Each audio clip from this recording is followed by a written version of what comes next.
This is about her friend. I'm just trying to get back to the cookout, man. She pooped her pants. Ugh. Dad, that was me. I did that. Oh. And I was having a sleepover with Emma R, who isn't Emma P. Huh. She never told anyone though. True blue, that Emma R. Anyway, I gotta show this to Emma R later. She'll get a kick out of it. The first photography award you ever won. Multiple places to sleep. Not only are there bedrooms for your sleeping pleasure, but couches and floor space where you can, yes, catch a wink. What a deal. I mean, if sleep weren't for the weak. You sleep more than anyone I know. I admit my faults, Pops. I keep it real. Anyway, it's also smaller than our last house. Cozier, one might argue. Good spin. I think it's great. Won't we be closer to a lot of cool stuff that we can walk to, so I don't have to waste gas? I mean, trying to park downtown is, you know. You need to unpack. As much as I would also like to enjoy a delicious and healthy ice cream sando right about now, we got work to do, kiddo. We need to make it snappy because there are 5 sealed crates of DVD box sets blocking off the bathroom and I gotta pee real bad. Well, don't let the entire cast of all 13 seasons of Shark Tank, but with actual sharks, stand in your way. Let's get to it. Let's get some fresh air. Let's hit that park down the road. I saw a ton of dogs there when we drove past. Okay. Will you help me steal a dog? For last time, I can't fit a dog into the pockets of my cargo shorts. It's physically impossible. You're breaking my heart, Pops. Arf, arf. Runs around in a circle and nudges my leg with his nose. Oh god, this is the cutest dog. Pet the dog. But where do I pet the dog? Head rub, chin scritches. Dare we try the butt pats? You give him the customary pats. The dog loves this. Good call. You definitely could have caught that. A guy in a Hawaiian shirt jogs over to us and takes the frisbee from me.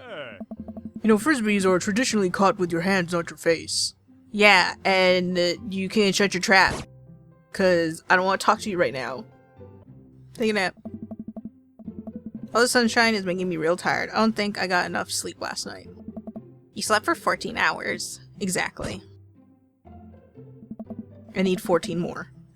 I'm secretly the mayor of this town. Amanda, the town needs me. I need to perform my mayoral duties. I must don my top hat and wear my monocle so that I may preside over my mayor's stuff. I think you're thinking of the guy from Monopoly. He was a mayor, right? He was not. Right. I'm just kidding. I'm actually gonna go to bed. I'm wiped. Have fun with the Emmas. We'll try to keep it down. I know you're not going to, but I appreciate you saying that. And don't forget that you have that meeting with my English teacher tomorrow. Oh. Yeah. I go back to sleep. I shoot a quick text to Craig to apologize for bailing and immediately fall back asleep. Peruse band t-shirts. I barely know any of these bands. Cannibal Bone Party doesn't seem like music I enjoy, but they must be really happy that a retail outlet is carrying their merchandise. I hope their parents are really proud of them. This is Damien, right? Did I mention I was doing Damien's route? I don't think I did. I think I just hopped in here trying to find my way back to the barbecue party. Look, this is very important to me. I overhear a stifled argument over the cash register. An older gentleman is carrying a garment. What? Okay, there was no option to interact with him. I don't know what she asked me. Grilling skills. I'll see this as a learning opportunity. If I can snake some hot grill tips, I think we can consider it a success. Don't you want to meet some of the people in the neighborhood? I'll probably end up standing uncomfortably in the corner with a plate of food and hope that nobody talks to me. Oh. Dad, you're a beautiful work in progress.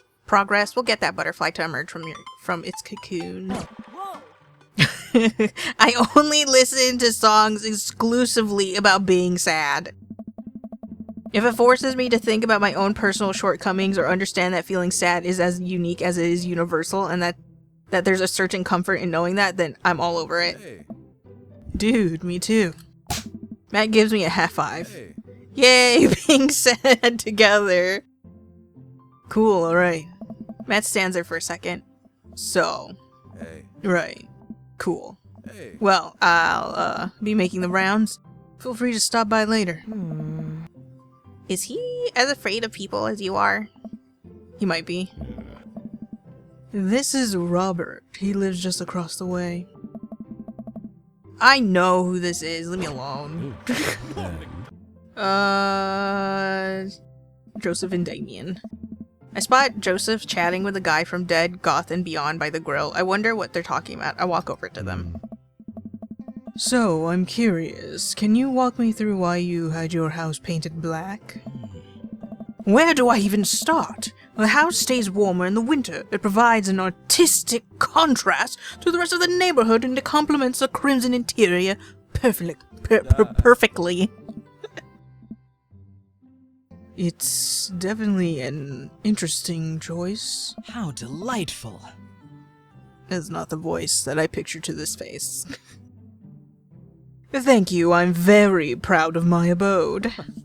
V, I was just having a conversation with Damien here about his aesthetic design decisions. Damien regards me up and down with a warm but critical eye. How do you do? I don't believe I've had the pleasure. I don't really know what to do with his voice, to be honest. I think I saw you in Death, Goth, and Beyond the other day. Especially if Damien is right next to Joseph and their voices are kinda same level. Damien's face turns bright red. Embarrassing, wasn't it? I must apologize for my behavior on that day. You see, I take the goth lifestyle very seriously, and to be caught in a ruse by such a corporation as Dead, Goth, and Beyond was profoundly frustrating indeed. I hope you know that while my anger may have been justified, it was no such way for a gentleman to act. It's okay. I mean, you probably shouldn't be buying time period pieces from the in-universe Hot Topic. Also, I just noticed when I had to do Craig's thumbnail, his irises are purple. And looking at these two, we have like a brighter pink and like a lighter pink in Joseph's eyes. It's interesting that that's the choice for the irises. Do tell me about yourself. Are you new to the area? Yeah, my daughter and I just moved in the other day. She was the one I took to Dead, Goth, and Beyond. Very good taste on her part. Does she partake in the goth lifestyle? I think for a second. I look over to Amanda, who's hanging out with some of the older kids in the neighborhood. I squint. Oh, fuck. Hey, Amanda, would you consider yourself a goth? Amanda yells back. I wouldn't necessarily try to fall under any one specific label, but I guess if I had to choose, I would more describe myself as twee hipster with some normcore leanings. Bats are cool though. Oh, pity. Are you enjoying the party so far? Oh, definitely. Thanks so much for putting this on. It's nice to be in a cul-de-sac where everyone is so friendly and welcoming. Amanda walks up to the conversation. I also like The Lost Boys a lot. Really good movie. Does that count as goth? That would, my dear. I don't believe we've had the pleasure of meeting Damien Bloodmarch at your service. Damien finishes the sentence with a flourish and oh my god, that's what I did. Producing a single rose and offering it to Amanda. I mean, I didn't have the rose. Amanda blushes and returns a gesture with a curtsy. My, do you know how to treat a lady? Whoa. Hello, Amanda. Seemingly out of nowhere, Joseph's two kids appear. Are they speaking in unison? Hey. Hey? Would you come play with us? Huh? Come play with us. Forever. Guys, enough with the creepy twin shtick. We've talked about this. Christian and Christy slowly back away. Oh, Mary's the wife, right? Where do you think they got that from? Mary pops into the conversation, wine in hand. I don't know. Mary takes a long sip of wine. I think I might have taped over a Veggie Tales VHS with The Shining, who knows. She takes another sip of her wine. I like to believe that everybody who identifies as a woman in this town has a Valley Girl accent. Where's Chris? Ugh. Wasn't he with you? Okay. You had him a moment ago. He's probably stuffing dirt in his mouth. He'll be alright. Toddlers are pretty resilient. Mary tips her glass to me. Ain't my first time to the rodeo. It's my fourth. Give it a rest, buddy. I have squeezed 4 little... Sweetheart, would you do me a favor and please find Chris? That would be great. Oh my. I'm sure he's fine. Mary. Ah. Okay, jeez. Mary finishes her wine and wanders off. Dad, can we go now? Ah, Lucien, have I introduced you to V yet? Hey, it's that punk from Amanda's school! I remember you. Whatever. Huh. That's no way for a young man to speak to his elders. Be polite. Lucien bows. Whatever. Lucien bows again. Mr. Christensen, may I have a veggie burger, sir? Coming right up, bud. Are you a vegetarian? Yep. Make that 2 veggie burgers. What? I need a more distinctive voice, but I don't know what to do. Because I already can't do the other dude's voice when he was supposed to be British, because I can't find it anymore. Make that 2 veggie burgers. Do you know that some people in the Victorian era were vegetarians? They describe carnivorous-type people as bloodlappers. Dad. Aye. And that's really interesting, Damien. Joseph turns to the grill. Just a hint of a tattoo peeks out from underneath his sleeve. I can't believe I didn't notice it before. It looks like the bottom of an anchor. Whoa, is that a tattoo?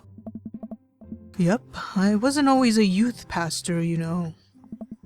That's so cool. Want to see mine? What? Lucien pulls back some rubber bracelets, revealing a lopsided 666 in black ink. My buddy gave me a stick and poke tattoo last week. I think it's healing up pretty good. Lucien! We'll talk about this later. That's pretty cool. What's the significance of the tattoo? I don't know. I just thought it looked sick.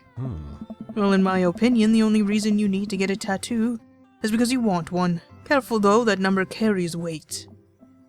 Man, Joseph is a way cooler youth pastor than I thought. I just figured youth pastors popped out of the womb with the Bible. I wonder what he did before preaching. I wish I could have been playing Paranormal Ice Road Truckers. You and Daisy seemed like you were having a way better time than I was. Because we were. Well, hey, at least you met some other cool dads. You should hit them up on Dadbuck. Maybe I will if I ever figure out how social media works. I'm gonna see how long I can sleep for. Kiddo, I'm tapped out. But the sun hasn't even gone down yet. I still have sleep to catch up on from when you were a baby. Just let me be. I'm just relaxing tonight. Have fun, okay? Great, see you later. I watch her drive off. Really do hope she has fun. Plop down in front of the TV and turn on some Wine and Dine Mastermind with celebrity chef Gavin Chapman. Looks like Gavin's making a roasted rack of lamb with rosemary and mashed potatoes. I love to be able to cook like that, although I think if I was actually good at cooking, I'd use my powers for evil, like just making baked Alaska all day instead of any food of real nutritional substance. Man, Gavin Chapman just caught that thing on fire, but he meant to do it. What a professional. I lose track of time as I blaze through several episodes of Wine and Dine Mastermind and also one episode of some cooking show called Meat Hell. I'm not even sure what that one was about. It was just a lot of yelling. I glance at my watch. Man, it's midnight. I should send a text. Are you good? I wait for a reply. Nothing happens. I don't like your attitude. You can't talk to me like that. Are you serious? Stop treating me like a child. Then stop acting like one. I told you to check in with me and you didn't. How am I supposed to trust you to make good choices when you move out if you can't even check in with me? I sit down on the couch and put my head in my hands. I feel very tired all of a sudden. You really scared me. Just don't do that again. I don't remember if I chose that last time. I trust you to make good choices. I also thought about it, and I'll try to give you space from here on out. I gotta trust that you can take care of yourself. Team Astrophel? Team Astrophel. Huh. Amanda gives me a hug. Want some eggs? You know it. On a Friday night, you are most likely to, I don't even know if this matters, sink into blissful oblivion. If you had one thing to take with you into a desert island, what would it be? I don't need anything. I got skills. What are your turn-ons? Comfortable with crying, top-tier grooming, street smarts, well-manicured lawn, tennis shoes, long socks, strong dad arms. Comfortable with crying. What did you want to be when you grew up? President of space, a good father, pro skater who's also an astronaut, salty boat captain, technical writer for manual and instruction, salty boat captain. What's your favorite movie genre? Whatever will make me cry. Ideal date. Napping together. Arson. What do you never leave home without? Sensible cardigan. Sick vape. Book of word jumbles. Cool knife. Crippling low self-esteem. I spend a lot of time thinking about conspiracy theories. Proud of my child. Potential ends of the world. If I'll ever be able to love myself as much as I love my girl. But God damn it, it's still funny. But I can next get a cup of coffee. Low potential ends of the world. How do you do? I have finally decided to join this information superhighway. I'm not entirely sure how this works, but I will try my best to understand. I love long strolls through graveyards and spending time with my son. If you would ever like to chat about the latest in Victorian fashion, the inevitability of our own demise, or black cats, please send me a letter. On Friday nights, you are most likely to listen to true crime podcasts while I taxidermy my newest specimens. If you had one thing to take with you to a deserted island, it would be a coffin. What are your turn-ons? Pronouncing bosom correctly. What? Is there a correct say? How do you say it? I have always heard it as bosom. What did you want to be when you grew up? A bat. What's your favorite movie genre? Foreign art house horror. What's your ideal date? It's night. We are at an industrial dark wave club in Berlin. The music drums to the beat of our hearts. What do you never leave home without? An upside down cross. I spend a lot of time thinking about mortality assailants. Damien. Damien seemed really interesting. A little odd, but interesting. I think I should hang out with him to get to know him a little better. I navigate to Damien's dad book page and type out a message. Hey dude, you seem cool. We should hang out sometime. I sit there for a minute before I see that Damien's typing. But then he keeps typing and typing. Man, this guy's writing is he writing a novel? I leave the computer to make some coffee. And he's still typing. I sip my coffee and the computer finally dings.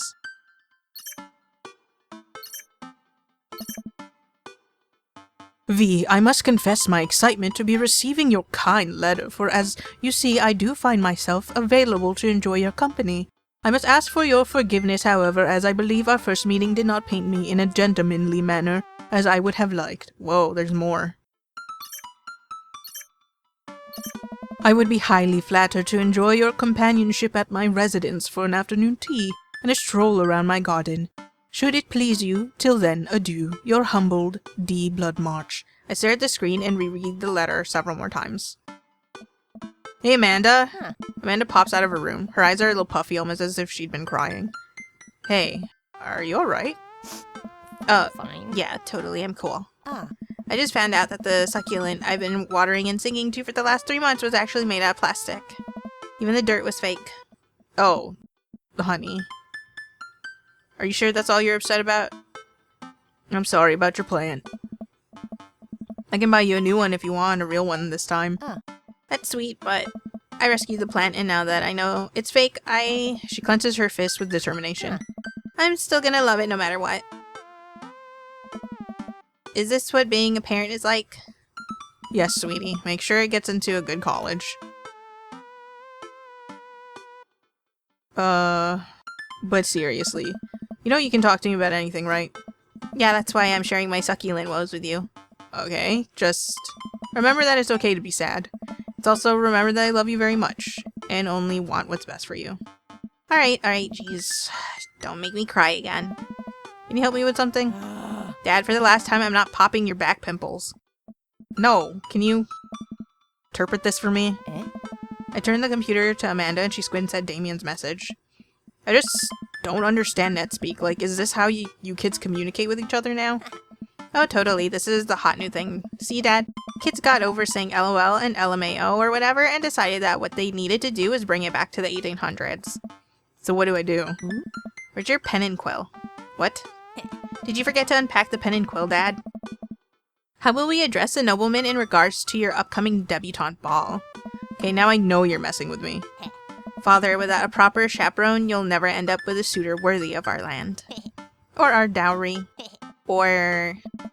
So you read Pride and Prejudice for school one time and now you're reciting things you know about it back to me, aren't you? Like the first 5 pages and I read a review of the movie. Still got a B though. Great, so what do I say to Damien? I got this. Amanda reaches over and types on the keyboard. Sure thing, dude. Regards. Me. Amanda hits send and smiles at me. Well, I suppose that's that. I make a short walk over to Damien's house. Well, I guess you can't really call it a house. It's more of a manor estate. The Gothic architecture looms above the other homes in the cul-de-sac. I walk past a couple of gargoyles guarding the front door and look around for a doorbell. There doesn't seem to be one. I pull the large, ornately carved bat head door knocker back, and a hollow sound echoes throughout the house as I strike it against the door. I wait several moments before the door slowly creaks open. It's a little creepy, but I enter the home and take a few steps into the foyer, noting the oil portraits of who I assume are dead relatives hanging on the wall. As I'm admiring them, the front door slams shut behind me. Hello? Silence. An oil lamp in the corner flickers dimly, casting ominous shadows against the wall. Why do I feel like all the people in these paintings are staring straight at me? Why is it so cold in here? Where's Damien?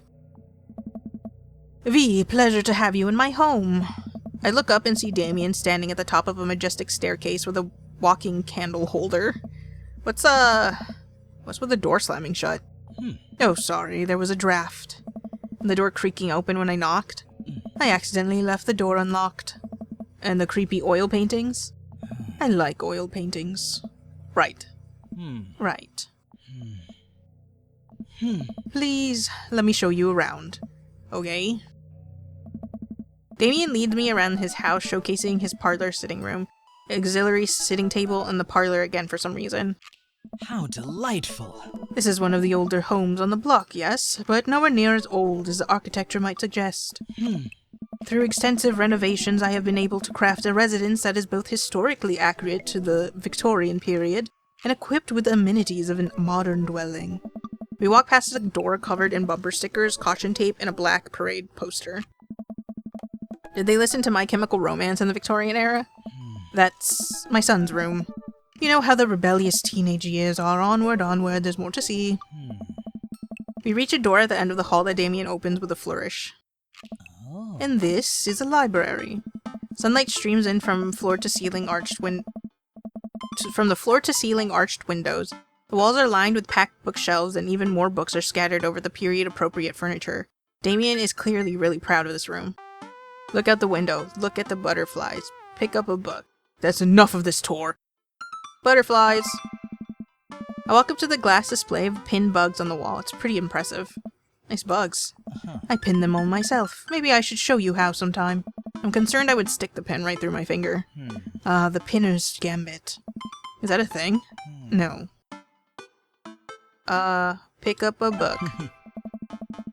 You know, V, in the Victorian era, there was some controversy surrounding reading. Many people thought the more tawdry novels would encourage youths in a life of crime and would cause too much of a distraction from work and school. I pull out a book at random and examine the worn cover. Opening it, I turn to a random page and read aloud. Naruto struggled against the chains that Sasuke had bound him with, shirtless and out of breath. He looked up at Sasuke. Sasuke smirked, unbuttoning his ninja pants. What? Okay, I think that's enough. Damien snaps the book shut and puts it back onto the shelf. That's a rare book from my private collection. I look out the window. Damn, everything I do. I walk to the window and I'm greeted by a beautiful view of Damien's backyard. It showcases a beautiful view of the rest of the cul-de-sac. Hey, I can see Craig on his lawn. He's doing push-ups with his daughters on his back. Damn. He sees me and waves happily, doing push-ups with one hand now. Damn! Did you know that Victorians spend at least 20 hours a week gazing longingly out of full-length windows? Wait, really? No, but Victorians did appreciate telling a good joke. Please, will you join me for tea? I follow Damien to his sitting room where finger foods have already been set out upon a beautiful tiered silver tray. I take a seat on one of the high-backed chairs as Damien pours and serves me some tea. Can't believe we're having a high tea. I never thought I'd get to do this. Damien smiles himself. What? Oh. It's a common misconception that high teas refer to the wealth or class of the people enjoying it, when in fact the high refers to both the later time of the day that the working class had to enjoy tea and the height of the tables on which they're served. Oh. My dear friend, we're currently enjoying afternoon tea. That's informative. Damien takes a seat next to me and serves me a tiny sandwich. Your home is really impressive. Are there a lot of goths in Maple Bay? I like your cape. From what I saw, no. This is true. I like your cape. Oh. It's a cloak, actually, but thank you. Victorian fashion is very important to me. Pull it off quite well. Oh, thank you. Oh. Regardless of my historical leanings, it's very important to me to present myself well. It has taken a long time to come up with a style that's both true to form and representative of myself, but I'm very happy with how I dress. I do get some strange look, yes, but it's something that brings me a great deal of joy, so I don't mind. To be able to wake up in the morning, pick from my closet a variety of cloaks, waistcoats, top hats, and even binders that are period appropriate feels amazing. You wear top hats? You don't? No, I don't like hats. It's too hot. What got you so interested in goth stuff? Well, when I was a young boy, my father... Did he take you into the city? Sorry? Did you guys see a marching band? Afraid I don't understand. You're serious? Of course. But it's, you know, the song. Amanda made me listen to it. Seriously? I'd love to see a marching band. Oh. Nevertheless, I've always had a love for art, history, and fashion. What started off as a small hobby of collecting taxidermied animals grew into a sort of an obsession. It's a privilege to be able to appreciate the lives and culture of those who came before us, I think. Why not go all the way? I like not dying when I catch a cold. He takes a sip of tea. I can acknowledge that there were many very terrible things about the Victorian era, and to try to live a life that strictly aligns with those ideals would be admittedly horrid. But I think it takes a critical mind to truly appreciate something to the fullest, to be cognizant of its flaws and love it all the same. Tell me, V, do you have any hobbies? Oh man, I do, but I don't know if I care about anything the way you care about this stuff. Well, I'd love to hear about your interests. Hearing someone talk about the things they're passionate about is intriguing, and quite honestly, rather attractive. Please, do tell me about your hobbies. Quick! Sound sophisticated! Learn how to juggle. Oh my god, he hates juggling! He hates clowns! Gravity is an interesting thing, I believe that juggling is the pinnacle of humankind's interaction with the gravitational arts. I should have chose soap making because Victorian times probably had soap making. Fuck! Interesting. I started out with scarves, but now I can comfortably juggle balls. Juggling pins is currently out of my purview. Damien looks at me quizzically but shrugs it off. We finish our tea and finger sandwiches. I'm so embarrassed. I shove all the food in my mouth and I just fucking leave. Come, I have one more thing to show you.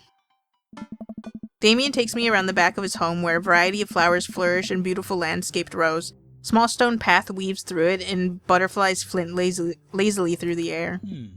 My garden. It's beautiful. Thank you. Victorians took flowers and floral arrangements very seriously. You see, it was considered uncouth to discuss personal and romantic relationships in public, so lovers and friends alike would use bouquets to send secret messages to each other. Each flower and plant is symbolic of different feelings. Even more interesting is that one flower could mean different things depending on the other plants it was paired with.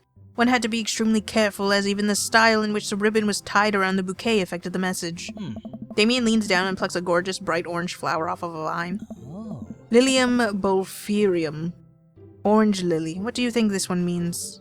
My loins are ablaze. Thou art the tightest. 3 cheers for sweet revenge.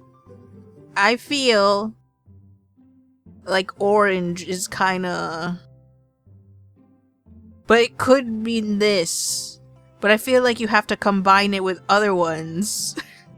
I'm gonna say revenge, because revenge is the greatest feeling in the world.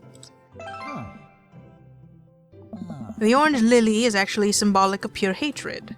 Well, and that's precisely why floral arrangement is so challenging. What's your favorite type of flower? Sunflower, honeysuckle, snapdragons. Honeysuckle. They smell really good. I eat them sometimes. And then you can eat the tiniest little drop of nectar when you pull the stem out. I'll have to remember that when I put together a bouquet for you. He would put together a bouquet for me? Nobody's ever given me a bouquet before. I followed... Damn. Just made our husband out to sound like he's not romantic at all. I can't believe this. Scratch that. The only person who gave us a bouquet was our spouse. Because they were the romantic one of the relationship. And we were the unhinged one. Look what I got you, dear. A deer! And then I held up the deer that I did not... shit, I forgot the word. I did not field dress. I just remembered. I just remembered the word. Did not field dress the deer, brought it home, straight to the hubby. I follow Damien down the footpath and admire more of his beautiful flowers. Suddenly a phone rings. Oh, V, will you excuse me? I must take this. He pulls the cell phone out of his pocket. I'm a little surprised it's not a rotary phone. Go for it. Damien smiles and walks back to the house. I take a deep breath and enjoy the heavenly perfumed air. What a lovely yard. I find a nice little spot in the bushes and I go sleep. This makes me wish I had put a little more effort into the garden Amanda and I tried to start one time. Our watermelons grew to the size of cherry tomatoes and then immediately died. Oh hey, a gargoyle. Oh no! I knocked it over! I leave. I run away.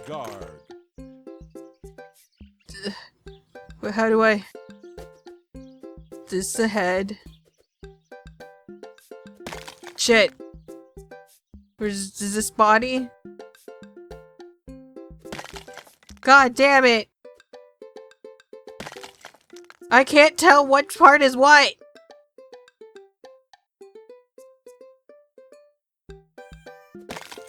Bro! I can't tell.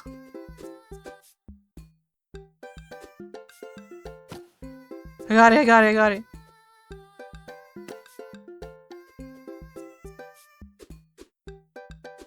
Go!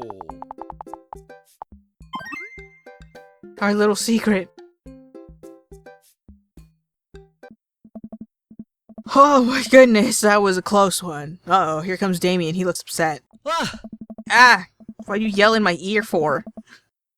V, my sincerest apologies to have kept you waiting. There's an urgent matter that I must attend to, so I'm afraid I must take my leave. No problem, dude. Everything alright? Damien worries the hem of his coat with his fingers and looks away. Everything is perfectly fine, but it's Lucien. What's wrong? He appears to have, well... His teacher needs me to come to the school post-haste. Do you need help? Oh, no, you don't have to. Let me come with you. Us dads gotta stick together. Huh. You're right. This is one of Lucien's more elaborate stunts. I would greatly treasure having another parent by my side. Let's go! Damien and I walk into the school and are immediately greeted by an anxious-looking Hugo. Hello, Damien. You're here in record time. I wouldn't miss it for the world, dear friend. Wow, whatever it is, it doesn't seem like this is Hugo and Damien's first time to the My Kids Are in Trouble rodeo. What is it this time? Oh. This, Damien, you have to see to believe. Damien and I fall into step behind Hugo. who leads us through the busy corridors of the school. We pass by several classes in session, and I vaguely wonder if Amanda's around. Hugo eventually ushers us into the small boiler room with a flight of rickety stairs leading down into darkness. Watch your step. I can hear faint voices drifting up from the basement, and they don't sound happy. As I'm led into the depths of the school, I recall the antics I got into as an angsty middle schooler. At least I had enough sense to stay out of creepy basements. We find another teacher in a boiler room tucked away in the back of the basement. With him are Lucien and Ernest, Hugo's son. Lucien has a bloody nose. Thanks for coming. Can't make heads or tails of this. I look around the scene of the crime and see a bunch of bricks and some masonry tools scattered around. What happened here? Ernest punched me. Lucien tried to kill me. The room falls silent. I wasn't trying to kill you, dumbass. I was just trying to build a brick wall around you and see what would happen. You promised me that there was wine down here. You tricked me. Whoa, whoa, whoa. Wait a second. Lucien, did you try to cask of almond... Ernest? I'm neither confirming nor denying that. I turn to Damien and whisper to him. What's the cask of almond? It's a classic Edgar Allan Poe short story where a man gets his enemy drunk, lures him down to his cellar with the promise of wine of fine vintage, and buries him alive behind a brick wall. It's a lovely story. So wait, Lucien, you tried to do that to him? I was curious to see how it would turn out. I wasn't actually going to leave him there. What was the thought process here? That Ernest was just going to sit still while you slowly built a tomb around him? Well, it worked for like 20 minutes because he's an idiot.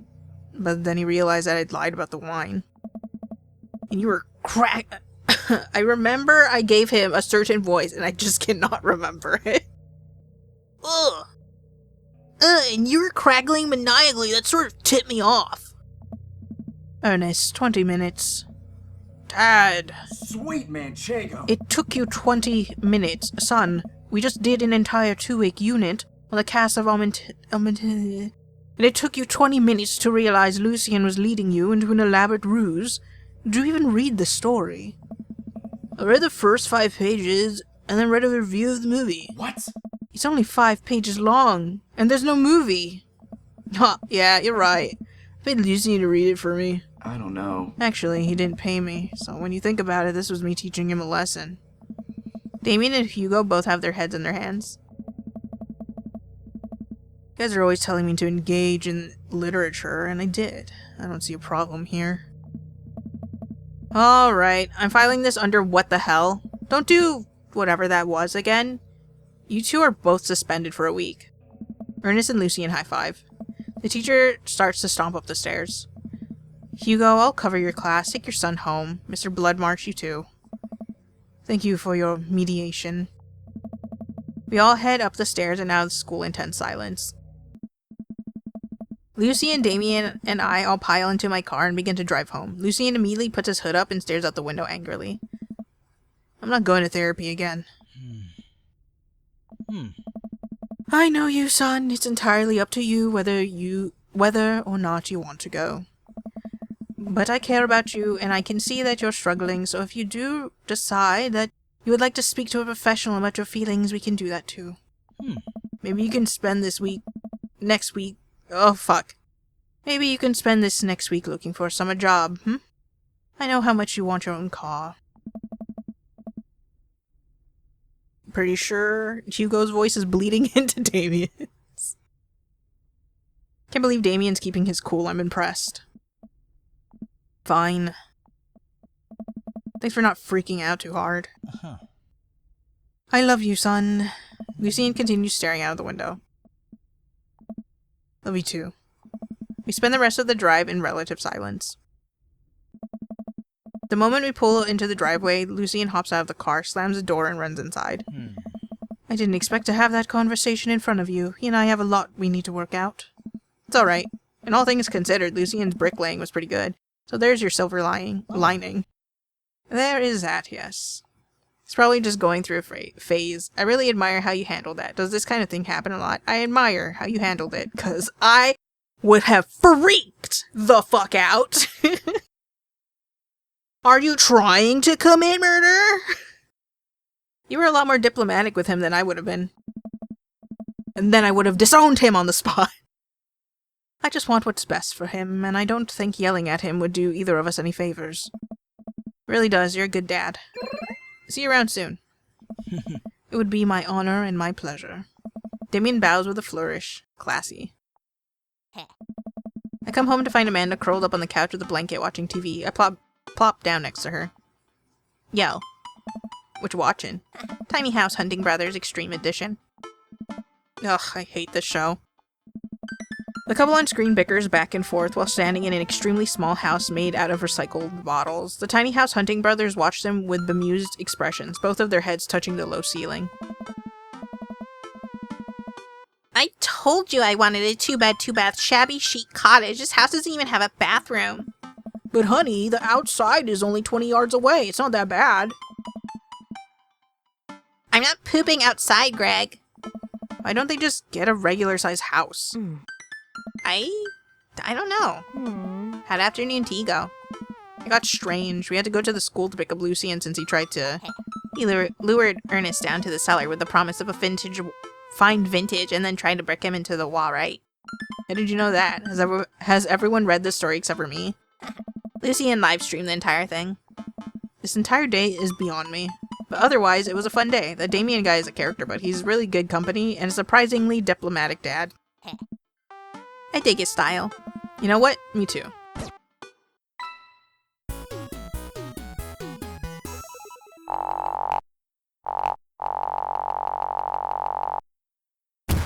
Simply a majestic evening. Gun safety! That's at a reasonable amount, considering. Flip up sunglasses. I didn't have any sunglasses. What? V, listen, this is you from the past. Whoa, how'd this happen? I figured you're trying to reply to this because I know myself, but this is an automated message from you earlier this morning when it was socially acceptable to go out and buy ice cream. Forgot I did that. I forgot how I did that as well. The future's amazing. Listen, life is short and ice cream should always be acceptable, but unfortunately this isn't the society we live in. And it's less the society we live in and more me projecting my own anxiety about being judged onto others, but you know what I mean. By the time you're reading this, it is a certain time of day in which nobody will bat an eye at you for going out and buying ice cream. You know what to do. Be good, me. Buy that ice cream. You know what? I've earned a treat. On my way home, I decide to stop off and grab some ice cream, which I fully plan to eat directly from the tub.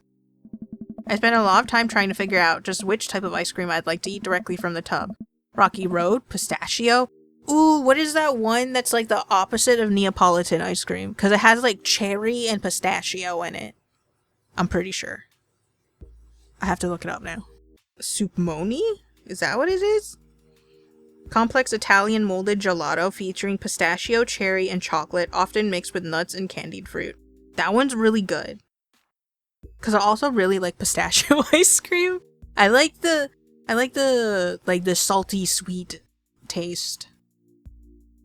I've gotten too old for eating solely chocolate. And by that I mean there was 1 year no one else would eat it, and so I ate a whole chocolate cake to myself over the course of so much time. And after that I was like, oh god. And it was the Costco one, so like the frosting on that thing is like ridiculous. Oh, Amanda's probably gonna want some too. Better get 2 tubs. She loves cookie dough ice cream, right? Hey, mister. I turn around to see Ernest leaning up against the wall of the convenience store. Ernest? You're cool, right? I'm cool. I'm so cool. No way, yeah? I'm cool, but I don't see what that has to do with anything. Well, if you're cool, you'll help me out, right? Okay, if you're gonna ask for beer or something, it's a no. Help you out, there's no fire involved, is there? If it's arson, maybe. Just clouds. So if I give you $20, will you buy me e-liquid? Ernest, what the fuck is e-liquid? It's like a Gatorade, you know, electrolyte liquid. I get it myself, but I'm banned from here for trying to run a grift on the cashier. A classic fiddle game, you know the deal. Oh, if you're talking about balanced electrolytes, then I got you, little buddy. And I didn't know you played the fiddle. Just ask the clerk for blue razapole vortex. I'll know what it is. I pick up a tub of pistachio ice cream for myself. And a tub of cookie dough for Amanda. I search for some blue Crazen Void Starer, but can't seem to find any. Turns to the cashier. Say, where's your finest e-liquid? Behind the counter. You got an ID? First of all, my daughter's older than you. Second of all, I'm flattered. I switched shampoo recently. Is that taking some years off? Look, you need to be 21 to buy vape juice. Your hair doesn't look a day over 20. Wait a minute. Are you just trying to butter me up to get me to buy more ice cream? Because it's working. I glance outside and spot Ernest staring at me. Double wait a minute. So you're telling me that e-liquid's not a sports drink? It's for vaping. Ernest is watching us intently through the window. I better go give that kid a piece of my mind. I see. Okay, look. I'm gonna pretend that you didn't try to trick me into buying you the old Baphomet's cough syrup, and then go inside here to purchase my ice cream. I won't tell your dad if you promise to scram. Stop vaping, you'll get popcorn lung. What if I give you 25? Go home, Ernest. As I'm walking back inside, Ernest calls after me. You can get popcorn lung from microwave popcorn, you know. I no longer trust this child, but the mere notion strikes fear into my heart. I go back inside to complete my purchase with a good cashier. Yeah, but popcorn smells fucking delicious, okay? I will shove my whole face into that bag and take a big ol' huff of it. Thank you, kind sir, for your time and generous hair compliments. You got it, bub. Glance out the window to see... What? I glance out the window to see if Ernest is still outside. Looks like he's talking to some other poor sap. Guess I should go outside and save this other guy some grief. Wait a second, that's definitely a cop. Uh-oh. I button up my blazer. And there's just a vaguely gun-shaped formation. I grab my tubs of ice cream and bolt outside. Ernest is already face down on the hood of a squad car. Ernest, did you seriously just try to get a cop to buy you e-liquid? Do you know this kid? Do you know this kid? I'm friends with his dad. My daughter goes to school with him. Never met him in my life. Goodbye. This is for Hugo, because I know his son is super dumb. Yeah, we live in the same cul-de-sac. I know his dad. Listen, he's okay, I guess. I'm this boy's father. Oh, what the fuck? Robert. I'm this boy's father. Turn around and see Robert walking up the street and towards a convenience store. Ernest, what are you doing? I want a lawyer. First of all, good first instinct. Remember that you're not required to answer any questions from a police officer without a lawyer present. Damn it! You're this boy's father? Hey. Yes, sir. Ernest likes to lash out at me like this ever since the accident. Oh, I don't like talking about it. It's fine. Robert gets a wistful twinkle in his eye. Hey. It all started 7 summers ago. My hair was long then. New metal was still in style. Ernest and I were down in the Florida swampland scavenging for... Sir, I can leave you to take it from here. I do not want to hear this. Sounds good. Thanks, officer. Ernest, come along now. You'll be cleaning grout from the rain gutter for a week thanks to this transgression. The police officer gets in his car and drives off. I'm stunned by how cool Robert was just there. Thanks, I want to say, Richard. Ouch. Don't mention it, Hemingway. Get in trouble plenty of times in my life, just trying to do my good deed for the day. Will you buy me e-liquid if I give you 25? You will not stop. Child, I will end you. I open my blazer. But it's not a gun. It's somehow a water hose connected to my belt. I've just been carrying it with me. I spray him like a cat who keeps knocking my shit off the table. Hey V, will you walk Ernest home with me? Sure. Oh. Ernest runs ahead, presumably so he won't be seen with us, which is a thing I think kids do. It reminds me a lot of myself when I was his age. Well, maybe I wasn't as dumb. Seems like he tortures his dad. Hey. Seems like he tortures just about everybody. He even stole your wallet. What? No, he... I pat my back pocket. I pat the rest of my pockets. Stole my wallet. Oh, good thing there's nothing in there. I never carry my money or identification on me there. That's what this is for. I open my pants and I pull out my other wallet. Why are you doing this to yourself? What? Robert points at my tubs of ice cream.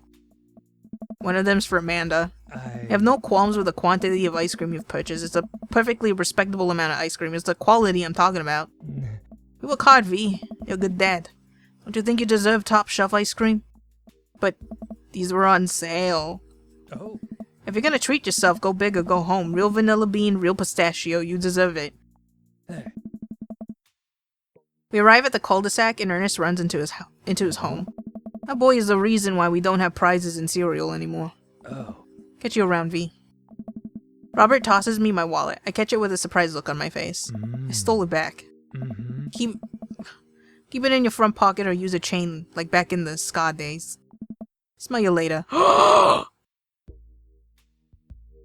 man. Why is he gotta be cool in this scene? Now I gotta bump him up the chain. I don't even know where he was in the freaking rankings. See ya, Robert. I go back inside my home, ready to spend the rest of the night with 2 tubs of ice cream and also Amanda. Welcome. You've got dads. Where... Hugo would have been next. I'm gonna have... That means Robert's bumped up in front of Matt. And Brian. Son of a bitch. And it's all because he said smell you later. And he got my wallet back.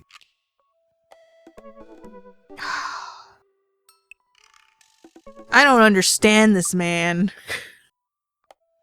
He goes from like he's kind of cool to like, what is wrong with you? I had a lot of fun hanging out with Damien the other day. I wonder what he's up to. I open up Dad Book and start writing him a message when Amanda walks in the door. Dad, you got a letter. Oh, is it from Grandma? No, it's from Damien. Whoa, can I see it? Amanda hands me a piece of old parchment folded in an envelope and sealed with purple wax. Damn, the dude goes all out. I pry off the seal and unfold the letter. In the most beautiful calligraphy, the letter reads... I'm like thinking about, should I attempt to do a French accent again? But can I? It's kind of... I wish I had more accents. But I don't. And also, looking at this font is kind of weirding out my eyes. It's just all the H's and F's and stuff. Hold on, give me a second. How do you do French again? Bonjour. Bonjour. Bonjour, mademoiselle. Dearest V, I hope you'll find my continued correspondence endearing, rather than trying. One can only hope that my use of the slower, more traditional form of communication will showcase my sincere and earnest sentiment that I greatly... It's not really French anymore. I don't know what it is, honestly. I'll just stick to the other one, especially because it doesn't really feel like it fits. I won't be able to be as dramatic, I feel, if I was trying to do an accent that I'm not used to. Dearest V, I hope you'll find my continued correspondence endearing, rather than trying. One can only hope that my use of the slower, more traditional form of communication will showcase my sincere and earnest sentiment that I greatly enjoyed our time together. I write this hastily under the warm embrace of excitement, fearful that I may misstep and speak towards something unwelcome. For now I hope that you might forgive my boldness. I will simply say that your company has greatly occupied my thoughts. While the afternoon may have been derailed by forces unforeseen, your companionship helped a great deal, not only in the discipline of my child, but in the morale of my spirit. And for that, I thank you. That said, V, If you'll allow me, it would mean the world to me if I could enjoy more of your time. Perhaps a trip to the cinema, followed by a moonlit stroll, would be to your taste. I eagerly await your response. With great respect, D. Blood March. A moonlit stroll.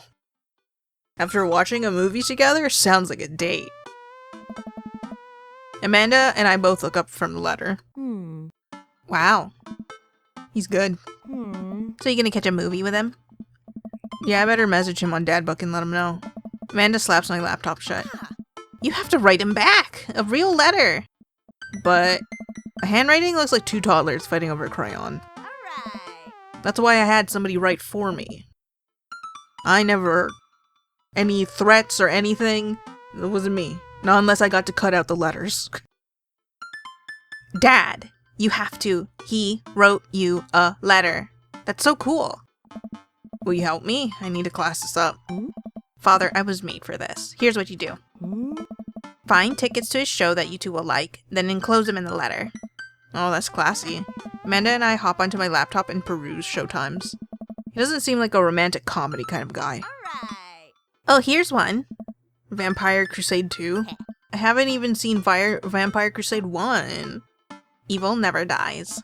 I don't know, that sounds kind of stupid. Actually, it's a critically acclaimed exploration into the ennui of existence. It really turns the vampire trope on its head. Really? Sorry, I'm going through puberty. Nah, there's just lots of blood and vampire titties. Well, let's roll the dice. I purchase the tickets and print them out, then sit down at the table with Amanda to try drafting a nice letter. I start writing. Damien. I do hope that this letter finds you in good health. Hey, good morrow to you on this fine eve. I do hope it finds you in good health. Good one. What's next? Hey, remember when your son tried to cast a dildo that kid? You been good? I must confess of my amateur control of the when your witten would.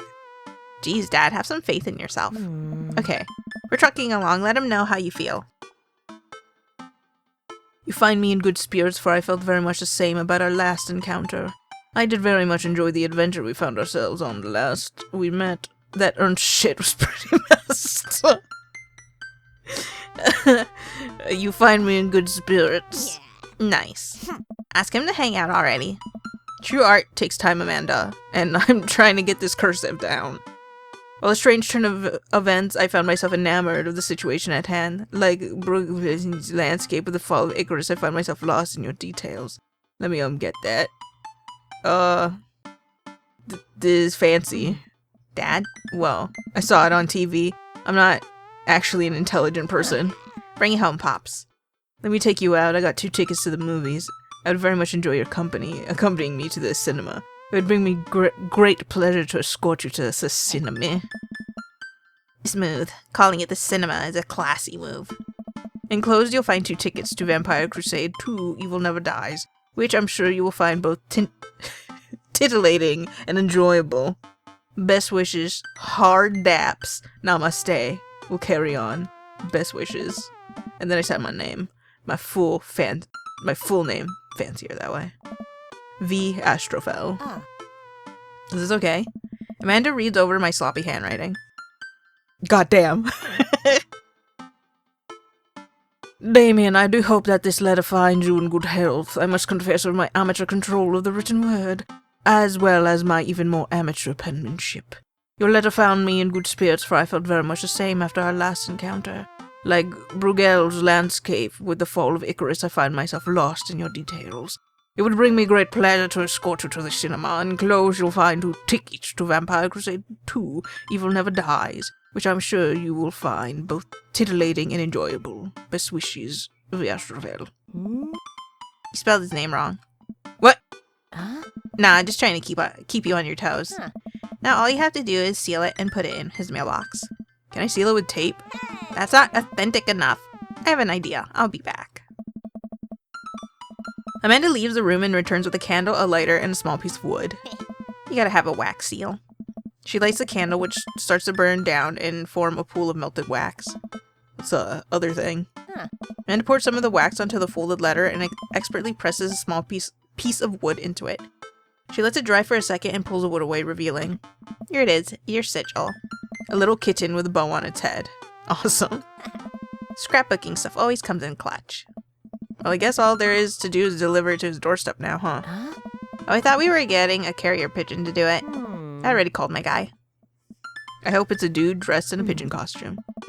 I have a pigeon guy. Marcus has the good pigeons. Don't get your pigeons from Anthony. They're no good.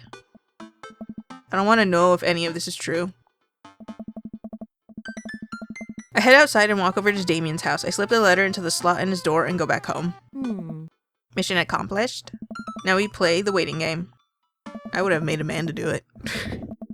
Awkward. What if he stepped outside? What if he was at the window?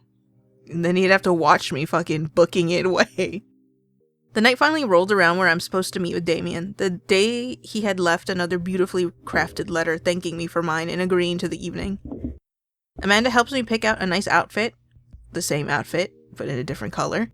And I show up to the theater a little bit early. It's a chilly night and the theater's kind of crowded, but it's still nice. How do you do? I jump at the sound of his voice and turn around to see Damien right behind me. He almost gave me a heart attack. How long were you there for? Jesus! I don't know. I just walked up. My apologies for frightening you. Was that thunder? Is it gonna rain soon? I didn't bring an umbrella.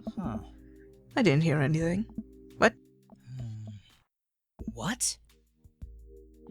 Regardless, the hour grows close. Shall we take our seats in the cinema? I must thank you again for purchasing our tickets. Please allow me to repay the deed in Sour Patch Kids or perhaps Milk Duds. Raisinets! That's the one with the chocolate covered raisins, right? Wait, hold on, I gotta look it up now. Yeah! That's the only time you will catch me eating raisins. They're my go-to theater snack for some odd reason. I'm also quite fond of pomegranates covered in chocolate. They're like gummies. Let's do it. We get in line to buy snacks. As we're waiting, I hear a familiar voice behind us. Ugh, my dad's here. I turn around to find Lucian standing a few feet behind us with a gaggle of other goth kids. Oh. Lucian, how nice to see you. I didn't know you were coming to the theater. I'm glad to see you spending some quality time with your friends. Whatever, Dad. Oh. And what movie will you be attending tonight? My friends are making me see some kids' movie about talking animals. I don't really care about it. Oh. Well, I do hope you enjoy your evening. We'll be watching Vampire Crusade 2, Evil Never Dies. Oh my. You watching that? Yeah, I thought Damien would enjoy it. Huh. Ha! Good luck with that, Dad. Lucian rejoins his friends and I look over to Damien. Good luck with what? Are you scared of titties? Or are you scared of vampires? You look like a vampire, so that'd be weird. Is it just like you're insecure that you'll be found out that you're a vampire? It's nothing. My son loves to tease. We wait in line for a little longer and Damien buys us snacks. He seems a little nervous. I wonder what's wrong. Damien and I take our seats and settle in for previews. Glancing at him, I can see that he's sweating profusely and gripping his armrest. Is everything okay? Vampires, huh? The movie hasn't even started yet. The screen is blank. Are you scared of screens? Oh no, were you scared of the cinema? Are you scared of the movie theaters? And you only said it because it's the best place to be? You don't have to talk to each other in the theaters. Everything is perfectly fine. I'm so, excited for this film. I'm a devoted patron of the arts, especially the scary arts. The scarier the art, the better. Do you have a favorite horror movie? I, of course, have a favorite horror movie. Mine is Halloween Town. Terrifying. Oh, interesting. Wait, do you not like scary movies? Huh. That's odd. I don't seem to remember Halloween Town being that scary. I would have expected him to bring up some sort of strange foreign horror film that I'd never heard of. Damien, are you scared of horror movies? No! Damien's knuckles are turning white. It looks like he's about to rip the armrest off. Wait a second. Damien, are you afraid of horror movies?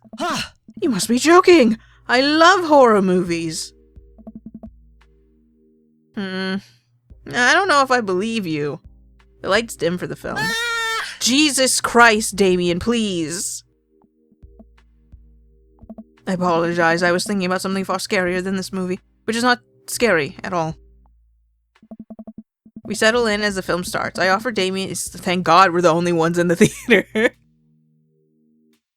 We settle in as the film starts. I offer Damien some licorice. Ugh. I hope it's not the black licorice. I don't like that. I don't know, it doesn't taste right. I only go for that artificial stuff. But not red vines. I don't like that one either. And he takes one. I take note of how much his hands are shaking. The title flashes across the screen in bloody letters. Vampire Crusade 2, Evil Never Dies. Pale man with long silver hair, glittering red eyes, and well-oiled abs sits up in a coffin. Waken my coven. 2 more vampires slide the tops of their stone coffins onto the floor. Brother, is it time? Yes, husband, but also mortal enemy. It is time. The 3 look at each other and then to the camera. For the Vampire Crusade. This rules. A trio of vampires fly off into the night as foreboding organ music plays in the distance.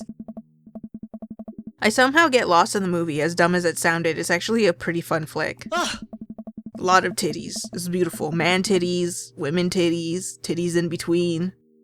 We get to a tense moment of the movie where Romulus Trueblood sits at a truce meeting with a general of the human army whose wife Romulus has fallen in love with. Romulus, it is good to finally meet you. I don't remember what character is what. General, I agree. It's good to finally blood you. What? Romulus leaps out and slashes the General's throat. Blood splatters over everything, including the camera. Damien screams again, reflexively grasping my hand. I immediately blush, forgetting about any vampires or blood or boobies or vampiric blood or... What? Hand. Oh, I'm terribly sorry. Damien retracts his hand and places it back on his lap. Huh. You can place it on my lap. I was writing a novel in my head about blood magic and I got to an extremely scary section. Damien goes back to quietly stressing out over the movie. It's kind of cute that he won't admit that he's afraid of it. Damien, come into my arms. It's safe. Forget about the vampires on screen and just think about how warm and comforting my embraces. I wish he would hold my hand again. Maybe I could do something to try to make him feel more comfy. I've got it. I'll do what all dads do best. Talk during the movie. Tell a dad joke. Point out plot hole. Ask what's happening. Plot hole. Did you notice how that guard fired 7 bullets but his gun only holds 6 bullets? Yes, that is absolutely unforgivable from a film-making standpoint. It's almost unwatchable. It's funny how it's so much easier to point out tiny mistakes in the work of others than it is to actually go create your own thing, huh?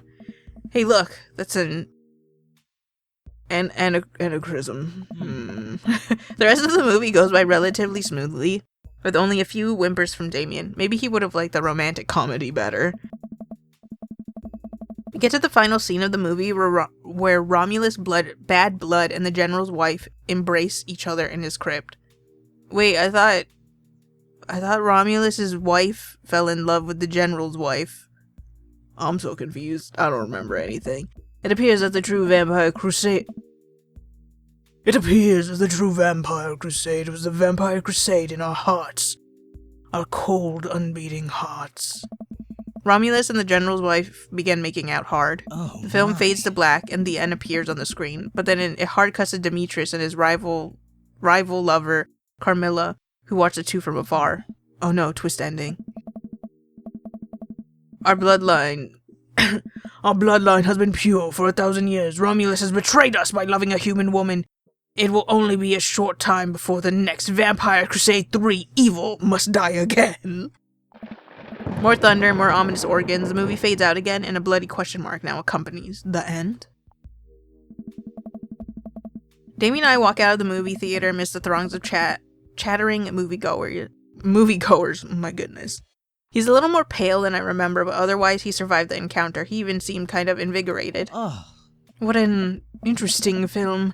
While the premise admittedly struck me as pedestrian, I was intrigued by its harrowing love story and great attention to detail in regards to vampiric lore. Yeah, it was pretty good. A lot more vampire titties than I thought there would be. Honestly, I would say there wasn't enough. Come, the night is young. Let's take a stroll. Damien is making a point of not telling me where he's taking me. Still, I'm enjoying the walk in the cool night air. Being alone here with Damien is a lot better than being in a crowded theater. Lovely night, isn't it? As lovely as the company, yes. He thinks I'm lovely! Oh my god. Damn, okay, here comes a smooth response.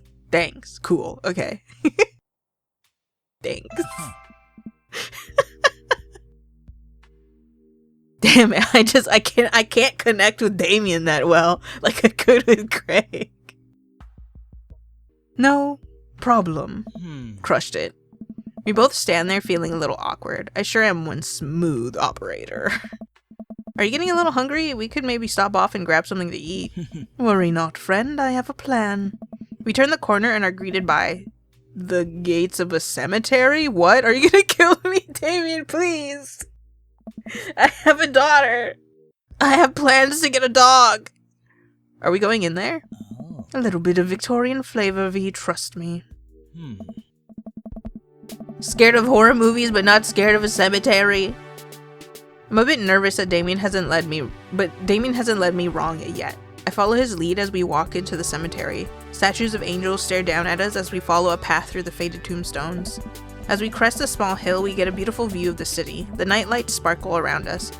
I gotta hand it to him for being in a cemetery. This is strangely romantic.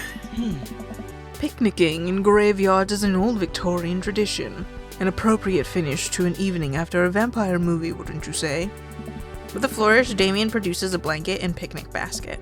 Wait, where were you hiding that? Under my cloak? Oh. Right. What? Wait. Damien, let me see under your cloak. Can I hide under there? Damien unfolds a blanket and we both sit down gazing out at the city lights. He produces a bottle of red wine and a fine selection of cheeses. In the Victorian era, there were no public art galleries, parks, or botanical gardens to speak of. Once I hate that word. rural graveyards became a more popular alternative to church burials, it became the only place that people could see beautiful plant life and find sculptures. That makes sense. This is pretty nice. A little scary at night, though. I have a question, though. How are you so okay with being in a graveyard, but you had trouble handling a scary movie? What? I wasn't. He sighs deeply. Okay, yes, I was extremely scared by that movie. I was not writing a book about blood magic in my head. I just have never been good at those. I just feel as if because of how I look and act, people expect me to love horror films, so I must play the part. Truth be told, I don't know if I have the constitution for them at times.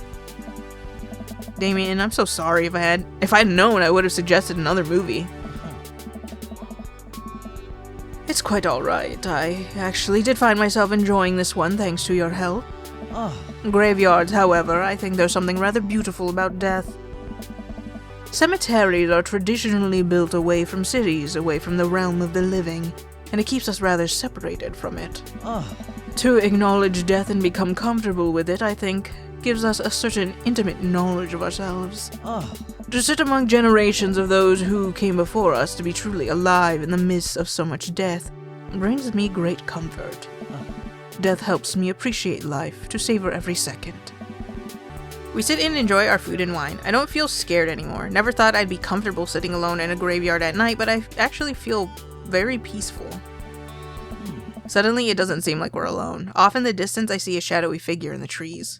What is that? I slowly pull my gun from my jacket. I'm not sure. It noticed us. I'm paralyzed with fear as it begins lumbering slowly toward us. In fear that I'm gonna have to take a life tonight on this beautiful romantic date. Its shape taking a more animal form, more feral. I look to Damien for help, but he's just as afraid and transfixed as I am. I want to scream, but it's stuck in my throat. The creature's getting closer, moving faster. Huh. Oh. Oh. It's a dog. As if, oh, goddamn.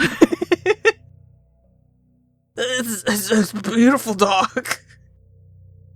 As if Eileen comes into the light, the friendliest, dumbest little Boston Terrier I've ever seen pulls its owner toward us. Oh. The dog trots over to Damien and sniffs at his hands. Damien is ecstatic. He ruffles the dog's fur happily. Oh. What a beautiful dog. Hey, we both look up, not expecting to see. I knew it! There's only one other person who has a dog. The thing is, though, I thought he had a pit bull, so I'm a little confused. Thanks. Robert, what are you doing out here on this lovely evening? Hunting cryptids. What? What? I didn't know you had a dog. This isn't my dog. I found her wandering in the street. I put a leash on her, and now we're walking around this graveyard together. Hunting cryptids. Oh, makes sense, considering he did say his dog was kind of bitey. Damien and I share a look. Oh. May I give her a treat? Sure. Wanna give her cheese, though? Not to worry. Damien reaches into the depths of his cloak and procures a small dog treat. What else is he keeping in there? The dog laps up the treat and crunches away, tail wagging furiously. Damien continues to smooth down her fur. Thanks. Oh. My absolute pleasure. Damien shakes the dog's paw.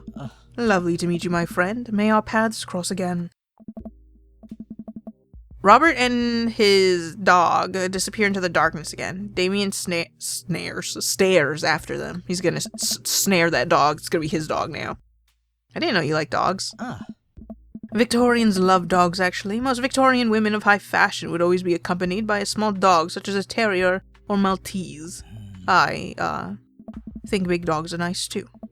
Yeah, man, dogs are cool. I want me a big dog. And then we could wrestle. I do believe we've had enough excitement for one night. What say we make our way home? Damien hops to his feet and extends a hand to help me up. I gladly take it, as my knees aren't what they used to be. He packs up his picnic basket and leads us out of the graveyard. As we begin the walk home, I take one last look at the cemetery. It really is beautiful. Like a proper gentleman, Damien walks me to my doorstep. Thank you ever so kindly for your company tonight. Damien, it was my pleasure. V, if you will allow me, it would bring me great joy to offer you a token of my affection. Damien reaches into his cloak and pulls out a folded monogrammed handkerchief. He presses it into my hand. Wow. Thanks, Damien. I will use this to dry my tears for those I've lost. I can't wait to sneeze on this. I'm gonna wave this at passing ships. I'm gonna use this to dry my tears. A noble purpose. Damien shuffles his feet. I just want to say that it's rare to find someone like you. Someone who's open to my eccentricities. It's nice to feel so accepted. Thank you. Damien gives my hand a quick squeeze. Damien blushes and hastily retracts his hand. I must take my leave. Good night. Before I can say anything else, he's gone. He has absconded. Huh? I unlock the door and step inside. Like a whirlwind, Amanda runs from the window and plops down on the couch trying to look nonchalant. Nonchalant. Hey, Dad, what's up? Were you watching me from the window? No, I was just, Okay, yes. How was the movie? Lots of vampire titties. Told you. But, as it turns out, Damien is... Wait, Amanda doesn't need to know that. I'll keep it between me and Damien. Scary cool. Yep, he's so cool, it's kind of scary. Nice save, V. Did you know that graveyards used to be a place to throw parties? I think I'm misremembering that. I mean, it's like a tiny party.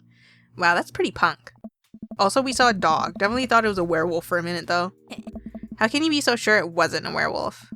How can you be so sure I'm not a werewolf? And how can I be so sure you're not a werewolf? Amanda's eyes narrow.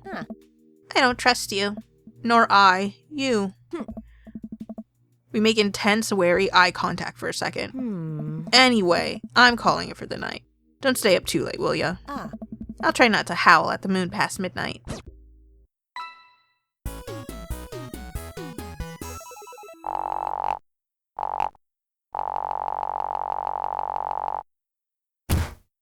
Wow. My stars, this... Never in a million moons have I had a date such as exquisite as this one. That's not the voice I expected him to have. It's, like, slightly pathetic. Anyways, I was gonna be like, when I was dying from my gallbladder, every time I was in pain, it was usually at night, and I would always joke that, like, this is how I turn into a werewolf. This is actually the steps to me turning into a werewolf. It was not. It was just my gallbladder. Very unfortunate. A disappointment, really. Well, it's been a long day. I'm just about ready to pack it in. After a few bites of ice cream from the freezer, I turn off all the lights and walk down the hall to my room. I wonder if Amanda's still awake. That kid needs some sleep. As I pass her room, I can hear a faint sound, but I can't quite make out what it is. I get a little closer. Is she crying? I knock gently on the door. Hey, Amanda? Crying immediately stops. Not right now. Her voice sounds strange. She sniffles. I need to make sure she's okay. I open the door. In the dark, I can see Amanda's outline in the middle of the bed, knees hugged up against her body. Everything okay? I don't want to talk about it. Okay, bye. Alright, bye. I back out of the room and close the door gently behind me. She immediately starts crying again. Wow, I have no idea what has her so upset. She seemed totally normal. I feel awful just leaving her to cry, but I also get the feeling that if I tried to do anything, it would only have made her more upset. I can't stop mentally cycling through all sorts of awful things that she could be dealing with right now. More than anything, I just want her to be happy and safe. I'm gonna have to get somebody to trail her and make sure no one's fucking with my daughter. I have a hard time falling asleep, but when I finally do, I'm still thinking about Amanda. After a long night of very little sleep, I'd roll out of bed and make myself a pot of coffee. Amanda should be up for school soon. Maybe she'll be willing to talk about whatever's bothering her. About 10 minutes before she's supposed to leave, Amanda comes out of her room and makes a beeline for the freezer. Morning, Amanda. Morning. She drops a frozen waffle into the toaster and slams the freezer door. She won't look at me. Yikes. So, anything big going on at school today? Aww. No. Okay. Do you need a ride to school? No. Want some coffee? Amanda pulls the toaster lever up and takes her still freezer burned waffle out before it's finished cooking. I have to go. Amanda picks up her bag and storms out. Oh. Okay. I haven't seen her act like this in a long time. It's usually short-lived, but it always hurts. Hopefully this blows over and things are back to normal soon. I sit back at the kitchen table and look at a picture of Amanda and I hanging on a wall. In it, I'm teaching her to ride a bike. Her face is a mixture of excitement and pure unadulterated fear. I remember how determined she was. Every time she would fall off and scrape her knees, she would get up and try it again. Finally, I had to stop her because she was bleeding everywhere. Then she started to cry because she didn't think she needed bandages and wanted to keep trying. As I put the bike away, she just stood in the middle of the street and screamed. Then I took her for ice cream and it was like nothing even happened. After giving it a bit of thought, I decided that if I force her to talk about it, I'm only going to make things worse, but I have an idea. I start rummaging around for ingredients. I hear Amanda walk in the door. Instead of heading for the kitchen like she usually does, she makes a beeline to her room. She's clearly trying to avoid me. Hey, Pumpkin? What? Can you come here for a sec? There's a moment of silence. Yeah. I wanted to say sorry about last night. I mean, why am I apologizing? I went in to check on her and then I fucking left right away. I'm just worried about you, kiddo. I get scared when you know something's wrong and when I know something's wrong and I get even more scared when I feel like I can't do anything about it. So just, whatever it is, and you don't have to tell me if you don't want to, but whatever it is, just know that you have a dad in your corner who wants you to be happy. Oh no. Honey, you know I'm bad with words, so I'm hoping I could speak a language we both understand. I pull a cake out of the refrigerator and place it on the table. Hopefully the frosting is set by now. Ta-da! Dad. It took me a really long time because I ran out of red frosting somewhere around sad and had to start over and... Sorry you're sad, but I support you 100%. Ah. This is beautiful. It's strawberry. Amanda gives me a big ol' hug. I grab some plates and forks and serve us up some delicious cake. So, it's really stupid. What is? This whole thing. I know I've been really weird lately, and there's just... I don't know how to explain it. I feel like I might have to make you a chart. I'm listening. Do you want me to take notes? I got a whiteboard. Do you need the whiteboard? Oh, no. I guess I should start with from the top. So you know how Emma R is going to that fancy art school in California, right? Emma R. The one who puked in Dead Goth and Beyond? The best friend? The other one? Dad, that was me. What? I thought you were Emma P. Yeah. Dad, are you doing okay? I'm getting legit worried. I've been doing a lot of gluing and varnishing in unventilated spaces. Carry on. Ah. Anyways, ever since she got the acceptance letter, I've been feeling like she's drifting away, you know? And she's been spending a lot more time with Grace and Emma P. I just thought it was all in my head for a while, but then I found out from Rosie M. that both of the Emmas, Grace and Noah, all went to a party at Mackenzie F's. On the same night, they all told me they were busy studying for the Calc AB final. Yikes. Well, that means they're not real fucking friends! You want me to kick their asses? So another important piece of information is, God, this is embarrassing. I have a crush on Noah and, that's a thing. What? Whoa. I had no idea. Who's Noah? Do we know a Noah? I definitely didn't know that, okay? You're a bad liar. So are you. I learned from the worst. Anyway, so the only person I told about the crush was Emma R, and she promised not to tell anybody. I didn't confront them about the party thing because I didn't want to start drama, so I just kept quiet and kept going about my business. Amanda sighs.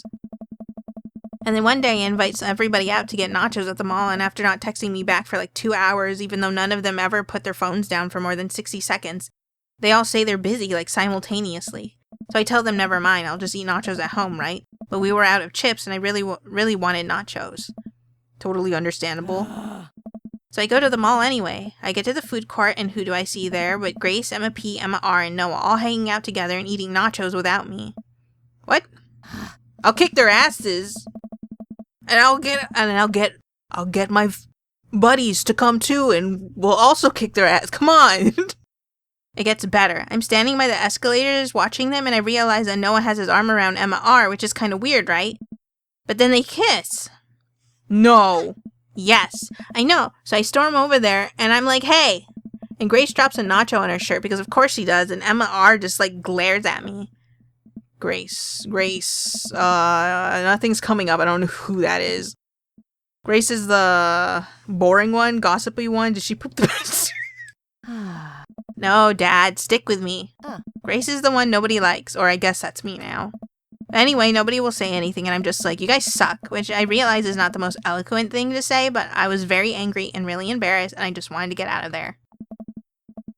So I left without nachos, might I add, which only further contributed to this shitty day, and immediately drafted a super long text to the group chat asking them why they've been so weird. And I wrote another one to Emma R asking how long the Noah thing's been going on, and sorry, I know that's a lot. You still following? What did Emma R say? I'm a little confused, but I think I understand. I have no idea what did she say. Oh, okay, get a load of this. Emma R says, you know what, let me just read it to you. Amanda pulls out her phone and reads word for word an arduously long string of text messages. Can you believe that? I cannot believe that. I care so much about Amanda's social life and mental well-being, but man, do I not understand what she's... Oh, you literally meant you don't understand. Okay, buddy. This is all beyond me, but I am trying my hardest to be supportive. They were dating in secret for like months. So I told her that she's been a really terrible friend, and she's like, well, if you think I'm so terrible, then just stop being my friend. And I was like, okay, then I will. And then she left me on red, and then... Wait, left me on red? What's that? Oh, like, she saw my message and didn't reply, and I know because there's recipients, or whatever that word is. I don't know what that means, but I'm just gonna nod and pretend I understand. Gotcha. So while this is all happening, I'm talking to Emma P about how mad I am because she's at least being kind of reasonable, and I'm venting to her about how pissed I am at everybody and stuff. And then out of nowhere, Noah texts me and is like, how could you say that about me? And I'm like, say what about you? And he tells me that Emma P sent screenshots of everything I told her to the group chat that I got kicked out of. Alright, I think you lost me at screenshots, but that definitely sounds bad. There's so much more, but honestly, it's all just really stupid teenager stuff. The bottom line is that everybody dropped me. Half of my grade hates me, and now I have no friends. I think all of them are fucking stupid and lame. Like, drop this talking about this in real life. if you are secretly dating somebody and then your friend says, I have a crush on them, you don't just cut them out. You tell them, oh, I'm actually dating him, so that you draw the line. So that you go, well, like, I'm sorry, but like we've actually been a thing for this amount of time. Like, are you even friends? Like, if you get upset because your friend said that, that means you're fucking insecure. Like, even if you are in a relationship, that does not stop somebody else from having a crush on that person. That just means they find that person attractive. If she's pursuing him, perhaps you can get angry.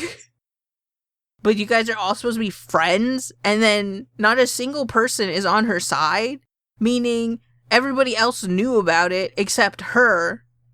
And it's like, all of them fucking suck, and they could go eat rocks. I don't know about the half of her grade hating her thing. I don't know if that's just in relation to the rest of her friends and they like talk shit about her, because it seems a lot like they've been talking shit. Because if everybody is going against her like that, like every single one of them, that means they're like talking mad smack behind her back. So like they were never real friends to begin with, and honestly, good fucking riddance. Amanda, I'm so sorry. I almost expected it from everybody else, but Emma R's been there since Dad died. I can't believe she would just stab me in the back like that. I already forgot which one was which. Okay, no, wait. I'm not even that mad that she's dating Noah. I'm just upset that she lied to me about it for so long. Amanda stabs at the remnants of her cake. Okay, I take it back. I'm kind of mad she's dating Noah. Like, what did I do wrong? Why did everyone just suddenly decide I'm not cool anymore? Why wasn't I enough? I don't understand. And as mad as I am at everybody, like, I miss them, Dad. Amanda looks so dejected. I almost can't take it. What could I possibly say to help? Do you want me to kill them? I'll do it pro bono. Do you want me to kill them? I'll do anything for my baby. Will it make you happy if I make it seem like an accident? Anyways, that's it. That's a whole sordid tale. Thanks for listening. Tune in next week for more hot gossip. Wow. I know it's pretty dumb. It's not dumb. I think they're dumb. No, it's a stupid thing to be upset over. Amanda, your feelings are real. Don't ever be mad at yourself for having feelings. It's not a stupid thing to be upset over. It's a legitimate thing. Like, that's a load of shit what they're doing. I guess. Unless you've secretly been a robot who's been approximating human feelings this whole time. Dad, if I were a robot, I would have transformed into a monster truck a long, long time ago. But seriously, I know you probably don't want advice, but I feel like it's my duty as a dad to bestow upon you a few nuggets of fatherly wisdom. Not all friendships last forever. Real friends don't do that. High school sucks. Real friends don't do that. When you get older, you start realizing the sort of people you want to associate yourself with. Do you really want to surround yourself with people who would do something like that to their friend? It takes a lot of work to find and maintain meaningful friendships. It took me a long time to figure that out myself, and I wish I had learned it sooner. If the other person isn't putting the effort in to show you how much they care, it's not worth it. You're not beholden to being their friend. Ultimately, I think this says way more about their character than it does about yours, because you're amazing, and if they can't see that, well, that's their problem. I'll keep that in mind. I look down at the table. Did we just eat that whole cake? Yeah, we did just eat that whole cake. Well, good talk. I'm gonna drink the entire gallon of milk. Amanda gets up to go to her room. Before she closes her door, she turns around. Hey, Pops. Yeah? Thank you. You're always welcome. Love you, Amanda. I love you too, Dad.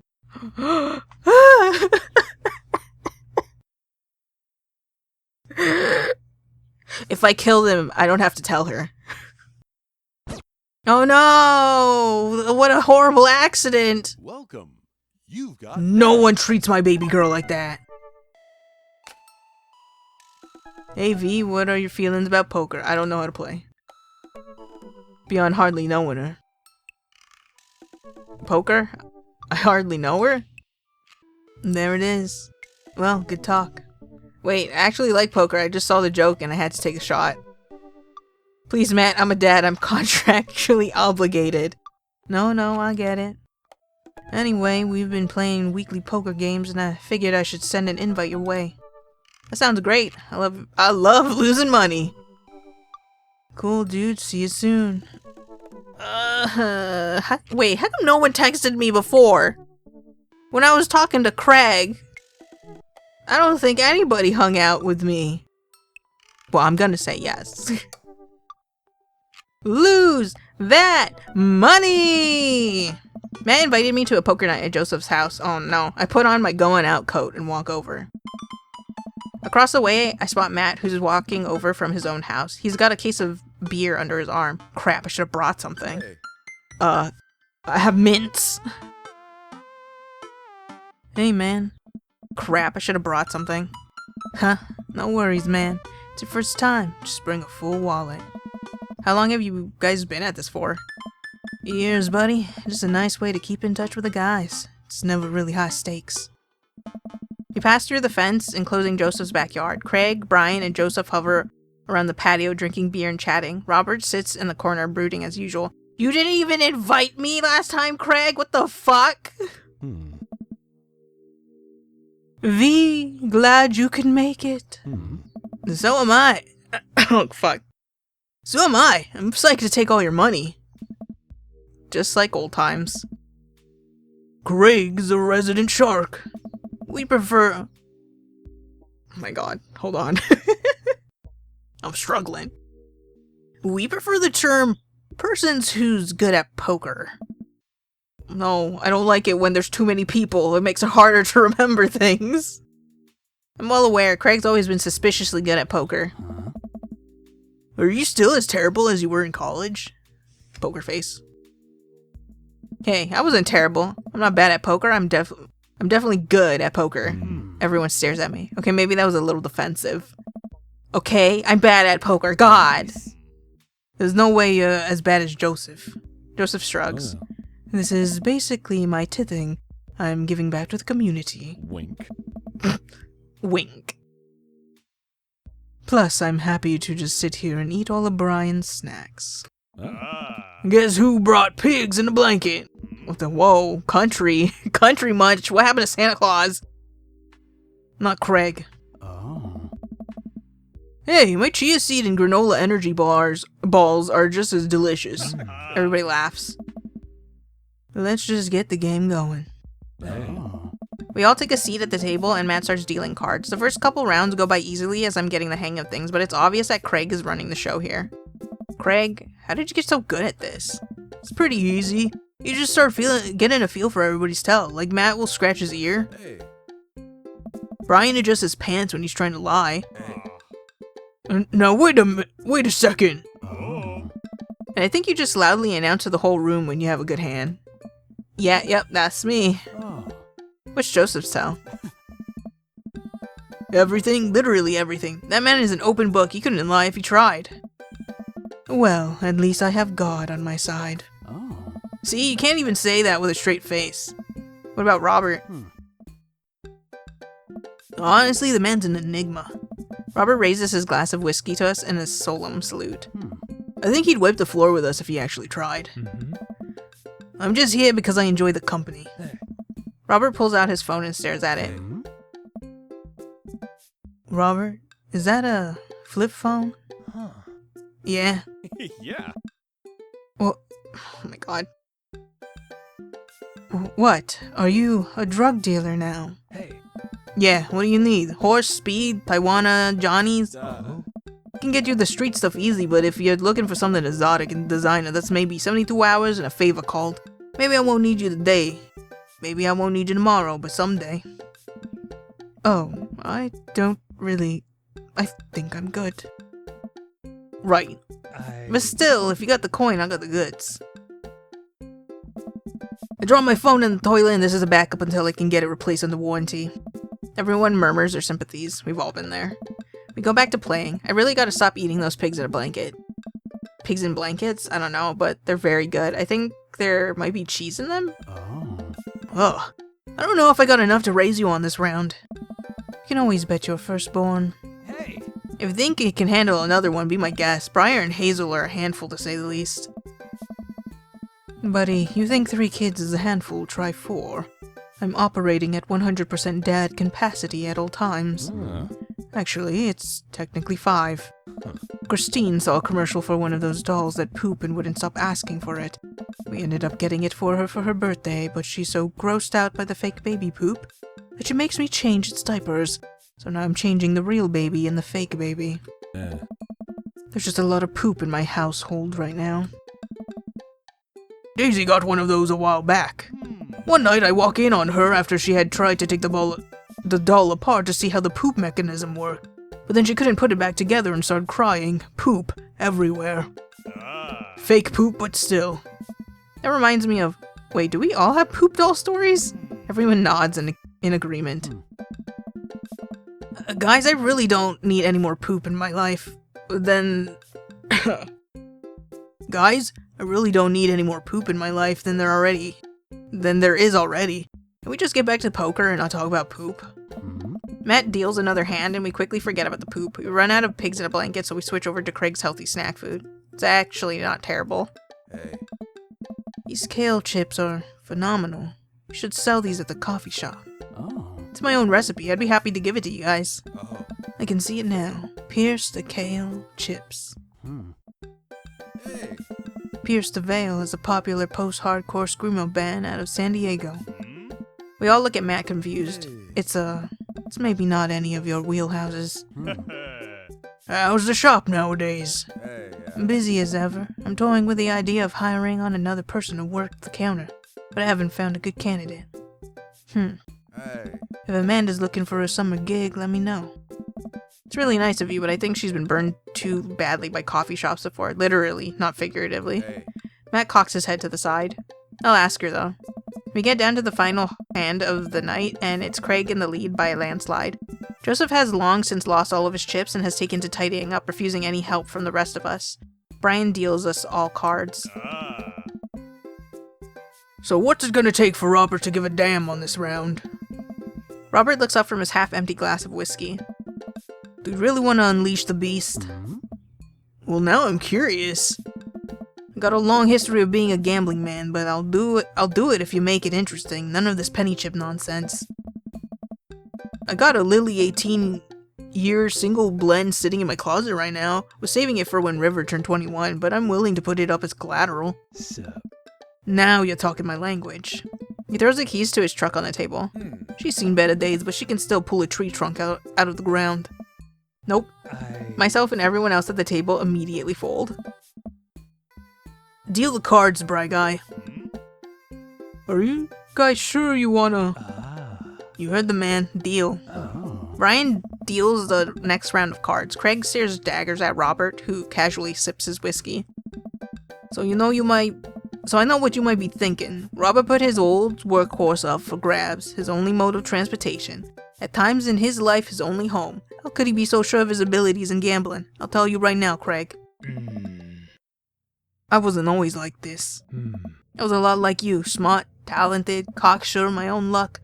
Great biceps, but it didn't last long though. Then the alcohol took, and now I have a beer belly. It's like being pregnant all the time, but it's all beer foam. I lost everything in a game of Pai Gao in the back room of a Shizan tea house at what I thought was a 3-day business trip. Everything gone, clothes, money, identification, you name it. I woke up in a ditch near Jiazhu Park and had to make my life new from there. It took me 3 years to beg, borrow, and steal my way back to America soil. And in those 3 years, I saw the greatest depths of human fear. Love deeper than I ever had and lost it all many more times over. I've seen my own death, Craig. I know how I'd die. It's not like this. So let's make this more interesting. Robert produces the deed to his house from his jacket and tosses it on the table. All I have and all I am. Are you prepared to go the distance? I don't know. Craig wipes the sweat from his brow. Oh, shit. He studies Robert's face intently, searching for any sort of tell that he can find. Robert casually sips his whiskey again. I fold. Everyone erupts. Fine, the whiskey's yours. And that's why you don't dance with the devil. So what was it? Were you bluffing or did you have the cards? That's for me to take to my grave, fellas. Oh. Next week, boys. Next week. Oh. You got it. Bro. I'll be there. Mm-hmm. I almost had a heart attack. Welcome to the exclusive club of people who are a little terrified of Robert. We all say our goodbyes and head our separate ways. Welcome. You've got dads. Oh, wait. Oh, I know it says save and continue, but I'm gonna save again anyways. Bosom. I saw it. Look at your supper, bosom. Ever since we had that picnic in the graveyard, Damien and I have been spending a lot of time together. We go on nighttime strolls pretty regularly. He was so impressed with the first letter I wrote him that he insisted we only communicate by post instead of through Dadbook. I initially protested, but he gave me one of his gold signet rings to use as his seal for my letters, and I just couldn't say no. Hanging out with Goth Dad again? Please, Amanda, you know his name. And yes. Be honest with me here, Pops. Is he actually a vampire? I remember you inviting him into our household at one time, and I've seen The Lost Boys, and I honestly would have preferred trying to see if he could have walked through the threshold of our home under his own power. Yes, Amanda. I have become Damien's familiar, and I am compelled under his curse. I'm sorry, sweetie. Aww. Turn into a bat. I don't think... What's the point of being a vampire if you can't turn into a bat? Well, okay. I'm off. Huh. Are you taking the car, or are you flying off into the night on the leathery wings of a bat? One of those. While I'm out, can you throw away the garlic bread that's in the freezer so I don't die? That would be great. I'm keeping it there as insurance. You understand, right? That's my girl. Damien and I walk along the water's edge chatting. Damien's cloak. He hates it when people call it a cape. Damien's cloak flutters behind him in the breeze. This is gonna seem like a silly question, but why do goths wear black? Gothic subculture has always been associated with death, so it would make sense that the style surrounding it would be greatly influenced by mourning. Huh. Interestingly enough, though, was that in the Victorian era, Queen Victoria herself mourned the death of her late husband for 10 whole years, wearing black for the rest of her life. If that's not goth, I don't know what is. I have another question. Go ahead. How are you so comfortable with death? You mentioned in the graveyard that it helps you appreciate your life or something. I've experienced several losses over the course of my life, and I truly believe the only manageable way to cope with it is to accept that death is simply a part of living. It's a single universal truth for every human who has ever lived. I'm going to die, you are going to die, and life carries on without us. Doesn't that make you feel scared? Not at all. Without the advances of modern science, death was everywhere in the Victorian era, and yet funerals were major social functions. Victorians were obsessed with mementos of their loved ones, even going so far as to take elaborately staged photos of their dead relatives. Oh. The minutiae of mourning was so complex that there were set periods of grieving that were deemed acceptable based on who in your life had passed. Now, we don't have any of that. If you lose someone, you end up feeling lost yourself because we have no modern equivalent of those formalities. We need to allow ourselves time to grieve, to feel that loss fully, but not allow it to consume us. So no, I'm not afraid of death. I believe it is a waste to spend your life dreading the end of it. The time we have here is brief and fleeting and occasionally cruel, but it is at all times precocious. Precious. Lol. To stare death in the face and live despite that, I think, is a noble existence. Let's save the mourning for the dead. Wow, that's beautiful. I can see the moonlight in the bay glint off of Damien's eyes. He smiles. We turn to the harbor and watch ships pass, breathing in the salty sea air. I look to Damien again and can't help but be entranced by his charm, his mystery. I find everything about him so fascinating. I lean in closer to Damien, closing my eyes as I do so. I'm so sorry, I have to take this. Damien steps away from me to answer his phone. Oh no, I hope it isn't Lucien again. After speaking in hushed tones for a few moments, Damien returns to me. Everything okay? What? There's an emergency. Lucien? Huh. No, thankfully, but I must take my leave. There's a doppelganger here somewhere. I'm afraid. Oh, okay. Is there anything I can do to help? Dads do have to stick together, right? You know it. Then come. There isn't time to waste. After a short drive in silence, we arrive at a rundown building on the outskirts of town. Where are we? Oh my god, he's gonna eat me. And not in the way that I want. It's better if I just show you. I push the surprisingly heavy door open and find myself in a dimly lit waiting room. A few rickety chairs line the walls, and there doesn't seem to be anyone behind the front desk. There are a few paintings and pictures on the wall, but they're so nondescript, I'm still unsure of what kind of place this even is. Wait here for a moment, I'll be right back. Oh! Vet clinic! Damien walks off down a corridor, his boot heels echoing through the halls of the seemingly empty building. Distant howls echo from someplace I can't see, and there's a faint scratching sound like claws on tile. I cautiously peek down the hall and find stall after stall of scared-looking dogs. A few of them notice me and skitter up to the chain-link fence, sticking their noses through to sniff at the air. What have I gotten myself into? Suddenly, the lights shut off. I panic, unsure of where I am or how I can get out. I stumble through the darkness, my breathing getting heavier and heavier. Damien? The lights finally turn back on. Hey, sailor. Mary, what are you doing here? Give it a rest, buddy. You aren't here for the fight club. I don't want to get punched in the face. Ah. I prefer range. Great, because this is an animal shelter. A what? Ah. We take care of stray animals, and then people adopt the stray animals. Didn't you see the pets when you walked in? Oh, sorry, I didn't really expect to see you volunteering at an animal shelter. Ugh. Wow. Okay, kid. Way to put me in a box. Dames, you hear this baloney?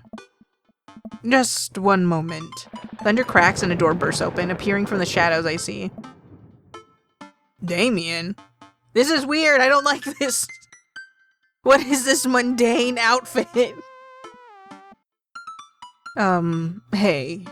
It's Damien. He looks completely different. No cloak, no Victorian era clothing, no makeup. I wasn't planning to share this side of me until much later, but I'm not as goth as you think. I'm a systems administrator for the IT department of a realty company. I wear tennis shoes to work and I listen to Bruce Springsteen. I enjoy going to the hardware store and looking at storage solutions, and I volunteer at this animal shelter in my spare time. I'm boring. I'm fascinated with Victorian history and the goth lifestyle, that much is true. It's just not all that I am. I need you to know that. I do like the hair in a ponytail look, though. Oh, And I think with a different glasses frames, it'd be pretty peak. Hate to kill the moment here, but there's some pressing business that needs attending to. Oh my. Oh, right. It's Duchess Cordelia. Again? Who's Duchess Cordelia? She's one of the pups. Gets out all the time. She somehow learned how to open doors and now she's unstoppable. When did she get out? This morning. I went to go sing sea shanties to the cats, and when I came back she had already bolted. I have to stay here with the pets, so I need you two to go and find her. Of course. Where could she be? Ugh. She always ends up running off to the same places. Here, let me draw you a map. Mary starts scribbling on the back of a pet adoption form. Ah. She's very smart, ruthless even. You need to stay on your toes and get her back by sundown, or else she turns into a werewolf and starts eating people. What? You're a perfect little peach, V. We just don't want her to be stuck outside when it's cold. Oh. I'll grab some treats and we can hit the road. She was saying that we're dumb. So very incredibly slow. Damien and I look over the map Mary created for us. Aw man, I'm Nerd's house? At least you're not other Nerd's house. Looks like you're moving up in the pecking order. Coffee Dad, Nerd's house, Mary's sick pad. Smalls. Is that Dames? Oh, Damien. Other Nerd's house. Mario Batali. Wait, who? Kale. I know that's Craig. Matt. I guess it's me. Joseph's place. Roberts. Damien. the teacher. Congrats, kiddo. Where should we head first? If I were a dog, I would want to see the ocean. I could see the ocean anytime I want, but if I were a dog, I would want to see the ocean. Damien and I exit the parking lot and start driving toward town. I look over to him, he seems concerned. Shouldn't be too hard to find the Duchess, right? She's a pretty big pup. Mary wasn't kidding when she said that dog was smart. One time she correctly guessed the winner of the Kentucky Derby. It was a really great year for Bark Bark Bark. I don't know. What do you think our odds are, V? This'll be easy. Gotta stay positive. Abandon all hope. Ye who enter. Stay positive. Dogs are pretty fucking fast. So I don't think it's gonna be easy, especially if she's gonna run. My dad once told me, V, you can't shove raisins up your nose, and that hurt my feelings. I felt discouraged, but I kept a positive attitude, and you know what? I made it happen. Ew. It might have landed me in the ER and forced me to have 10 golden raisins removed from my nasal cavity. But on that day, I learned that anything is possible if you have a good attitude and abnormally large nostrils. Young children really are resilient, I suppose. Ha, yeah, young children. I was 16. Let's just hope for the best. We got this. We arrived back at the Bayside. Just like old times, eh? I remember it as if it were yesterday. I mean, earlier today. So what do you think? Any sight of the pooch? None yet, although who knows if she made it onto any of these ships. The Duchess would do that? I wouldn't put it past her to know how to navigate rough seas and without a compass. Very smart. Pops? Damien and I turned to see my daughter. Amanda, what are you doing here? Do you think I just stayed inside all day vegging out on the couch and watching TV? Oh, sorry. What are you doing? I'm heading home to go veg out on the couch and watch TV. Had to get a burrito first. Young miss, have you seen a dog around here? Oh, you bet. I saw a Pomeranian with a bow around its neck. I saw a big old Doberman named Henry. There was a stroller full of Yorkies, a Greyhound, a Golden Retriever. Did you see a Mastiff anywhere? No dice. I would definitely have remembered that. I gotta run though. This Rito has about 10 minutes before the cheese breaks down the molecular structure of the tortilla and makes it all soggy. You understand? I do? Of course. Have a lovely evening, Miss Astrophel.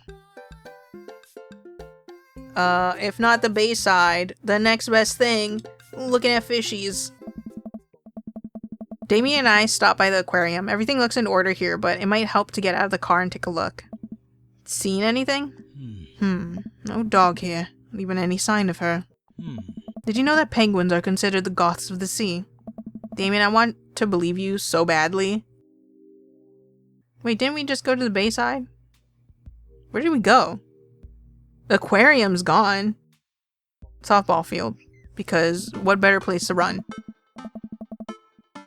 We drive to the softball field. It looks like Craig's team is practicing. I wonder if any of the kids saw something. Craig spots us and jogs over, softball bat slung over his shoulder. Oh. Hey bros, what's up? Craig, you wouldn't have happened to see a dog around here, have you? One escaped from the animal shelter and we're trying to locate her. I don't think so. Maybe one of the girls saw something? Girls! Hi, Amanda's dad. Hi, Lucian's dad. We have names. Girls, have you seen any dogs around? There was a big dog here earlier. She ran off a while ago, though I don't think she had an owner, but it really wanted to play. We tried to play fetch with her, but she just took the softball and ran. I think she ate it, actually. She was a lot of dog. Here, take another softball. Might come in handy later. Many thanks, Craig. I'm going back to the bay. Damien and I arrived back at the bay. Doesn't seem like anything has changed here. We should try somewhere else, huh? I fear that the hours are growing short. We must make haste if we're to find the Duchess by sundown. Damien's looking more stressed out by the minute. I gotta think of something to lighten the mood. What kind of dog does a vampire have? Knock knock. How many goths does it take to scroll? How many dog? How many dog? Good. How many kind dog? I open the car door and I jump out. I would imagine it would be unwise for a vampire to take up the company of a smaller mammal for the means of companionship. It would be too tempting to... A bloodhound. I was gonna say bloodhound, Damien. No!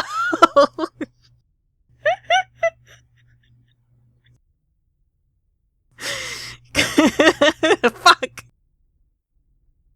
Oh, yes. Jeez. I keep reading Damien's directions from the map as we drive around town. Go back to the Bayside. The cul-de-sac. Where there are people. We drive through the cul-de-sac and everything seems to be pretty normal. It looks like Brian's doing some yard work. We pull into Brian's driveway and hop out. I don't know about that. Hey, don't step on the grass, I just mowed. Have you seen any unusual activity in the area today? Hey. Aside from your underwatered lawn? Oh my god, here we go. How dare you? I take my lawn care very seriously. Oh no. V, please. Huh. You haven't seen a dog run through here, have you? I don't know about that. Well, a few hours ago I heard Maxwell barking at something. When I came outside, my garden had been torn to shreds. It's gonna take forever to retill the soil.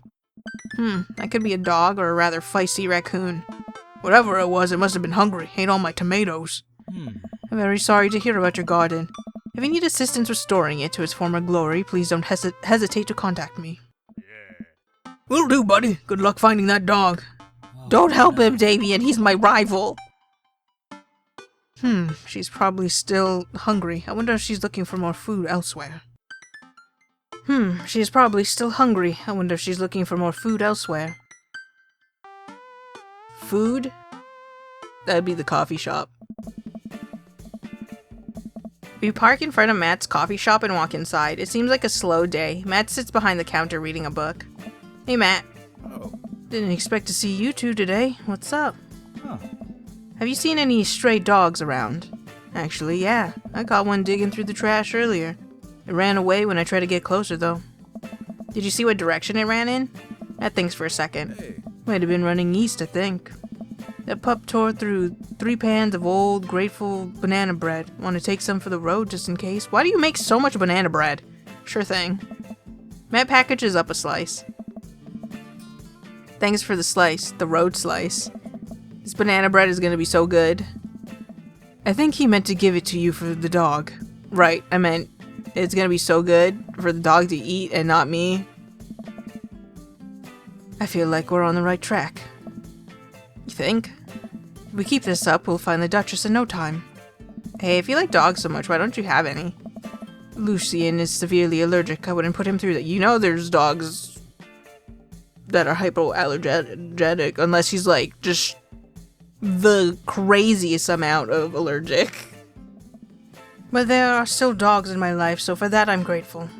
There's about to be one more dog in your life, buddy. Splendid attitude. Let us not waste any more time. Verily. What was it? Headed east. So back to the Bayside again? Damien and I arrived back at the Bayside. Oh no. Nothing's changed. But Matt said the Duchess went east from the coffee spoon. I suppose we need to go not so east? Where? What? Oh, cul-de-sac? We arrive at the cul-de-sac to find everything looking normal except... Uh-oh, Hugo's front door is wide open. She can open doors. Oh no. This is classic Duchess Cordelia. Telltale sign. You should approach with caution. Whatever goes down in there, I've got your back. We creep up onto the porch and step inside. Whoa! She's huge! They're sitting in the center of Hugo's living room like she owns the damn place as one of the biggest dogs I've ever seen. Ruff. Well, she hasn't broken anything in here yet. Huh. Wonderful, now all we have to do is get this leash on her before she tries to escape again and get out of here before Hugo comes home. Easy peasy. Duchess, come here. The Duchess eyes Damien warily. As he approaches, she begins to growl. She's on her guard. We'll need another plan. Hand her a dog treat. Try the softball. Give her the banana bread. Banana bread. I reach into my pocket and pull out the slice of banana bread Matt gave me. Duchess sniffs the air and hones in on the bread. Come here, girl. Nice and easy. I've got some yummy homemade vegan and possibly gluten-free banana bread if that's what you're into. The Duchess cautiously approaches me and gives the bread a good sniff, before gently taking it from my hand and dropping it on the ground like dogs always do for some reason. She curls up and starts munching on the bread. Success! Damien walks up behind the Duchess and attaches the leash to her collar. She immediately notices and starts whining. It's time to go home now, Duchess. Damien gives a tug on the leash. She won't move. Duchess, what happened to our report? You and I used to be bosom buddies. She still doesn't move. She's huge. There's no way we could even try to lift her. That's what you think. When it comes to dogs, I can lift any weight. Well, this is a weird situation to be in. I think we're literally trespassing in our friend's house with this large dog. What are you nerds doing? And Ernest stands in the doorway with a plate of pizza rolls. Don't tell your dad about this. We're definitely not trespassing. What flavor are those pizza rolls? Pepperoni blast? Nice. The Duchess notices Ernest and starts pulling against the leash. Why is this dog in my house?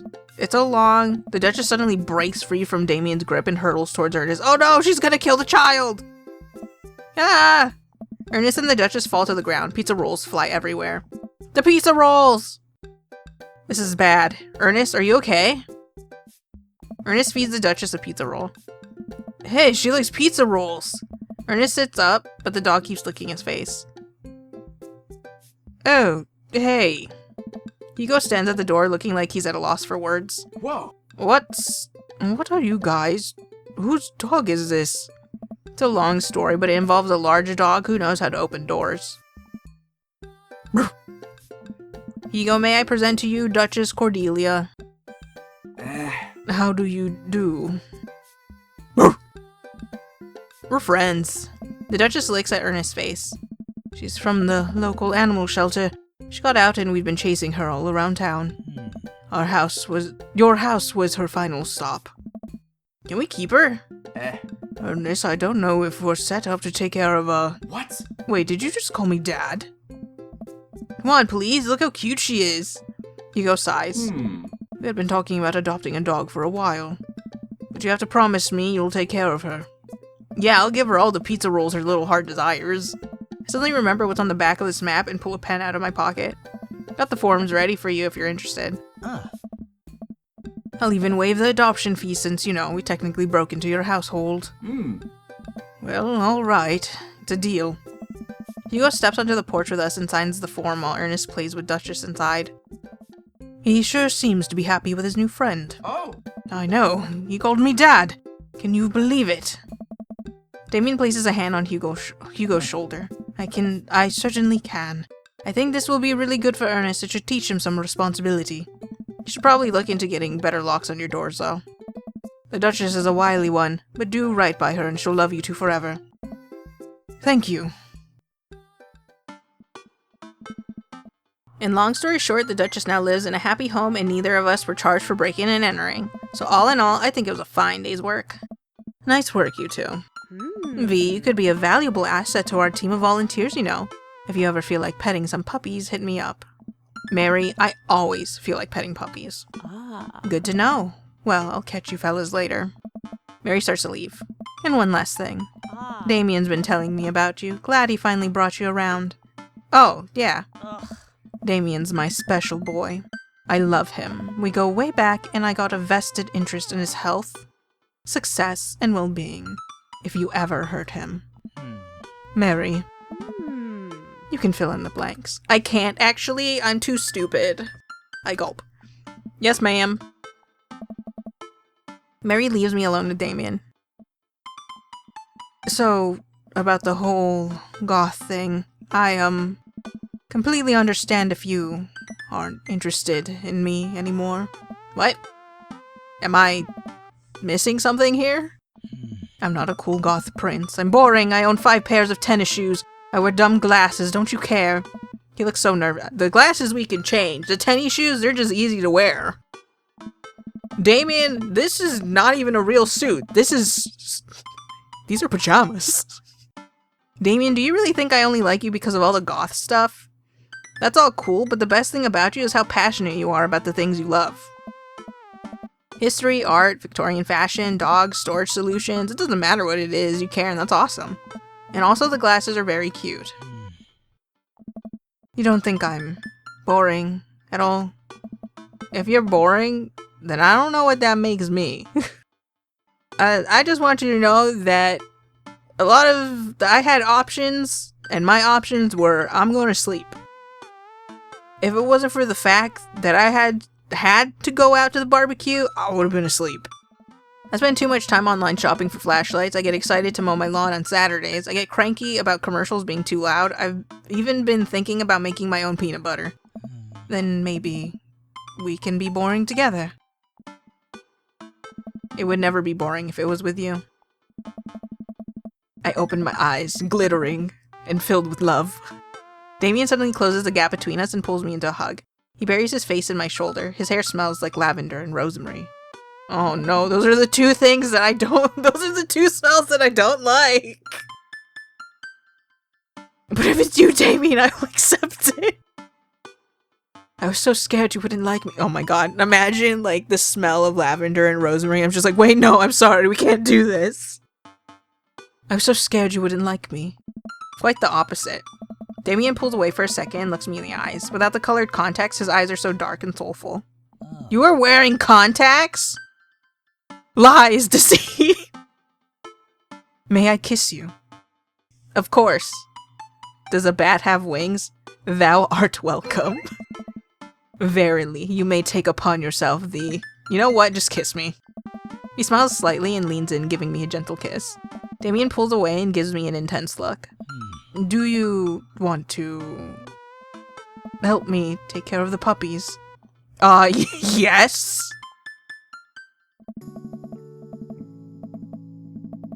Damien and I arrive back at the cul-de-sac, our fingers intertwined like a proper gentleman who walks me to my doorstep. This was lovely. Thank you for understanding. Thank you for everything. I'm very happy I can be myself around you. I'm glad, but I have one request. Oh. What's that? Can we keep sending each other letters? But of course. Damien kisses me one last time before turning around and heading home. Amanda runs back to the couch from the window and tries to look as nonchalant as possible. Hello, Father. I was sitting here on the couch this entire time. Hi, Amanda. So, are you guys, like, starting a vampire coven together? Oh, plot twist. Mothman. Damien's actually Mothman.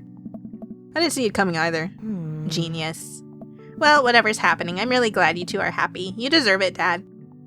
It's not fair. She never even said anything when we were with Craig. I need her reaction to everyone. Aw, shucks. I'm gonna head to bed. Catch you in the morning? Sure thing. I make my way to my room and fall into my bed with my heart full, excited for the days to come.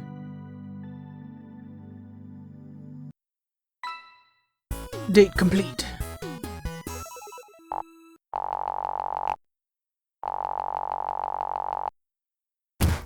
My dear friend, you've simply taken the egg on this one. Taken the egg is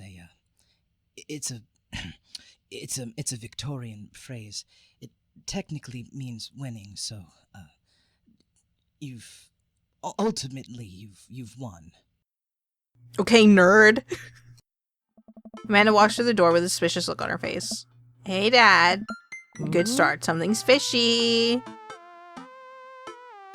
What? No. I had a crab cake sandwich for lunch. That's probably it. You're allergic to shellfish. Oh, no. I forgot again. Dad. Oh, God. I'm gonna be sick. What have I done? I'm kidding. You're right. I have a little surprise for you. Yeah, I can tell. You're very bad at lying. Amanda, my dear, would you care to join me in the kitchen? Father, it would fill my heart with glee. Well, Damien's in his work uniform. I walk over to Mary, who's having a lively conversation with Amanda. We have a really fluffy Samoyed right now. His name's Harold, loves belly rubs. He always tries to lick your face if you get too close. Mrs. Christensen, thank you so much for telling me in great detail about every single dog currently at the animal shelter. Please tell me about the Afghan with 3 legs again. Sure. Quadro, we call him. He's one of those ironic nicknames. You know, if you're really interested, I could probably steal one for you. Really? Nah, but I could get you in to meet all of them. We always could use extra hands around the shelter. Hey. And if those extra hands also happen to steal a dog... I'm glad you two are able to bond over cute dogs. Really warms my heart. Dad, we're having a moment. Hey, Sailor. Your kid's a good egg.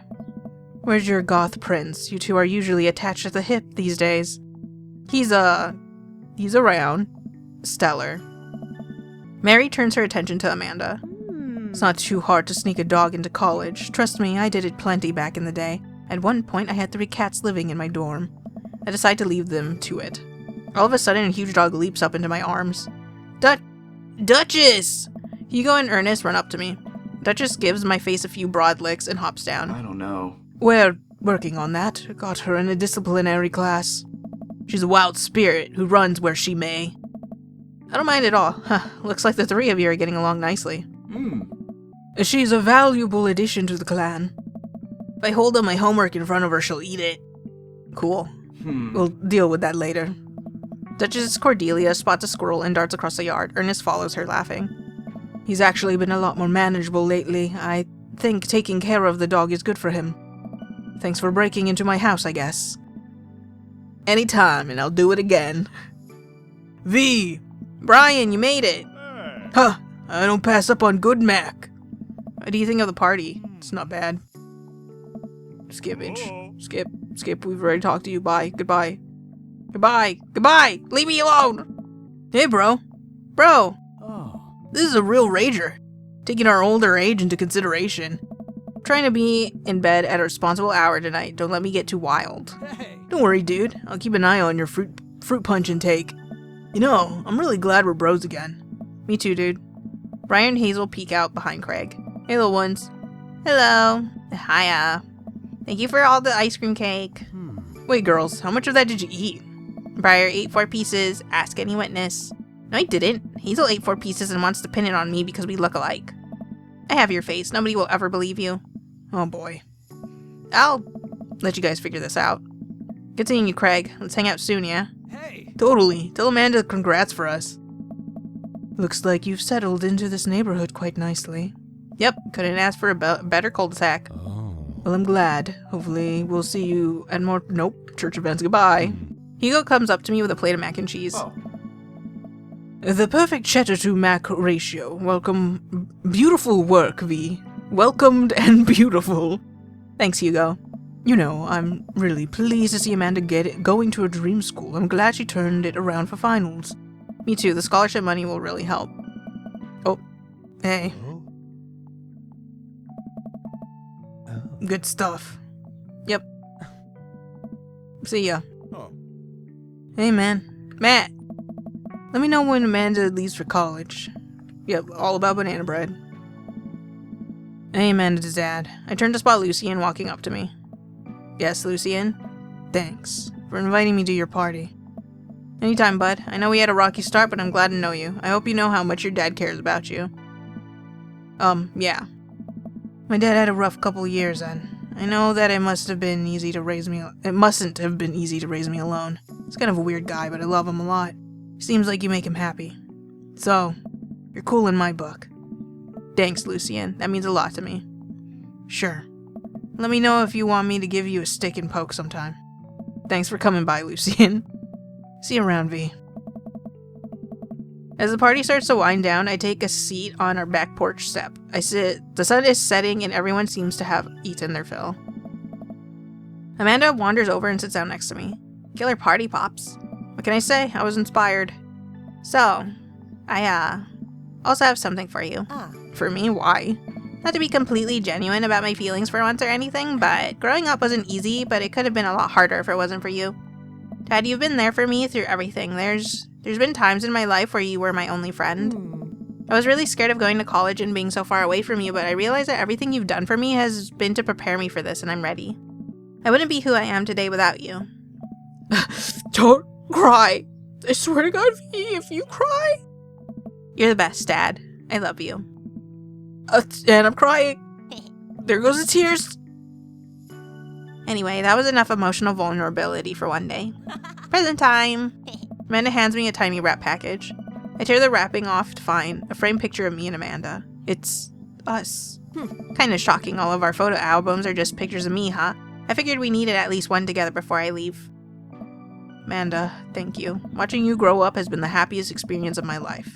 You're such a talented, intelligent young woman, and I'm so excited to see what the future holds for you. Knock 'em dead, kid. Always do. Amanda and I share a hug.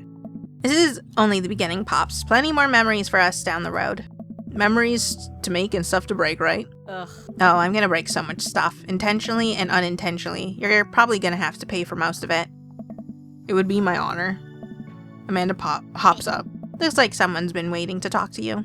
I glance over to the back of the yard where Damien is sitting on a bench beneath our cherry blossom tree. He smiles at me. I'll leave you to it. Me and the Emmas are gonna go get ice cream. Love you, Pops. Wait. She's friends with them again? Amanda runs off to join her friends. I take a seat next to Damien as the last guests make their way out of the party. Did you know that in the Victorian era, they would call benches seedy boys? What, really? I'm kidding, V. But what if? It's good to see you in your civvies again. Thank you. I had a revelation the other day, V, and I think it was largely due to your continued influence upon me. There was a version of myself that might have been embarrassed to show you my true form, my information technology form. But what you said to me about how my passion was what you truly admired, that emboldened me to feel like myself regardless of how I choose to dress and act. Instead of separate entities, they are simply different facets of myself. A three-dimensional human being with his own thoughts, wants, and needs. I love dressing the way that I do, but feeling constricted by what I thought was my own personal brand made me lose sight of why I did this in the first place, to make myself happy. Place my hand on Damien's and feel a light squeeze. Looking up, I'm greeted by Damien's warm smile. I'm trying to be more comfortable with who I am rather than dwelling on who I could be to other people. I can't stop smiling. I'm so proud of him. Damien, I'm so happy you've realized you can be a dog-loving goth. Me too, V. Me too. I feel myself inching closer and closer to Damien. I go to brush a lock of hair out of his face, and I'm shocked at how soft it is. God damn. What do you use? How is your hair so soft? Dog shampoo. I keep running my hands through his hair as he leans closer to me, placing a hand on the side of my face. He strokes my cheek with his thumb. You know, public displays of affection were considered scandalous in the Victorian era. Damien pulls me in for a kiss, but I think I can make an exception for you. You're the best, Pops!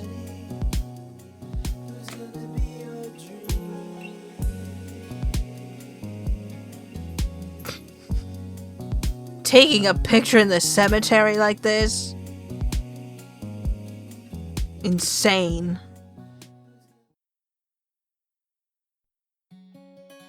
And that was Damien's route. I just like the fact that we got to have, like, reactions from Amanda to be like, oh! So, is he, is the new guy a vampire? Are you guys making a coven together? No. It's all moths. It was all moths from the start. Don't scare him too badly. She's gonna burst into a bunch of moths. I wish she had reactions to Craig. Cause it feels like the only, like, interactions we had was that a bunch of moms would flirt with him, and it was such a terrible way to have that association. Is all like, oh, this is Dad's straight friend. The 3 kids do not help. I think for sure I'm gonna do Hugo next. And then, I don't know. I think after Hugo, it's gonna be, between Matt and Bobbert. This feels so short. I think it's because, like, I'm trying to remember. What did we do?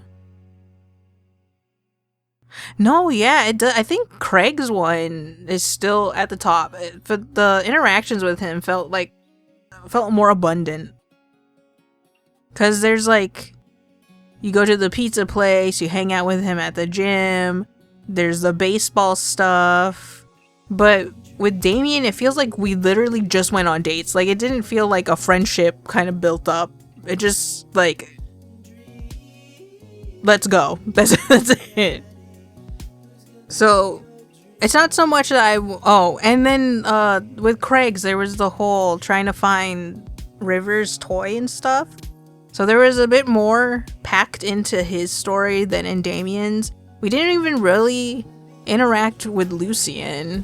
It was just that one thing where he tried to brick up. Okay, wording. Where he tried to enclose Ernest into a wall. It feels like lackluster. I wouldn't say boring. It's just a little... like, I wouldn't say boring per se, but I feel like it could have used a little bit more on Damien's part. Like, more interaction. Or, like, actually feel... I don't know. Because, like, his length of his route feels like it could have been, like, Craig's, considering we are already friends with Craig, but we still needed to get to know Damien.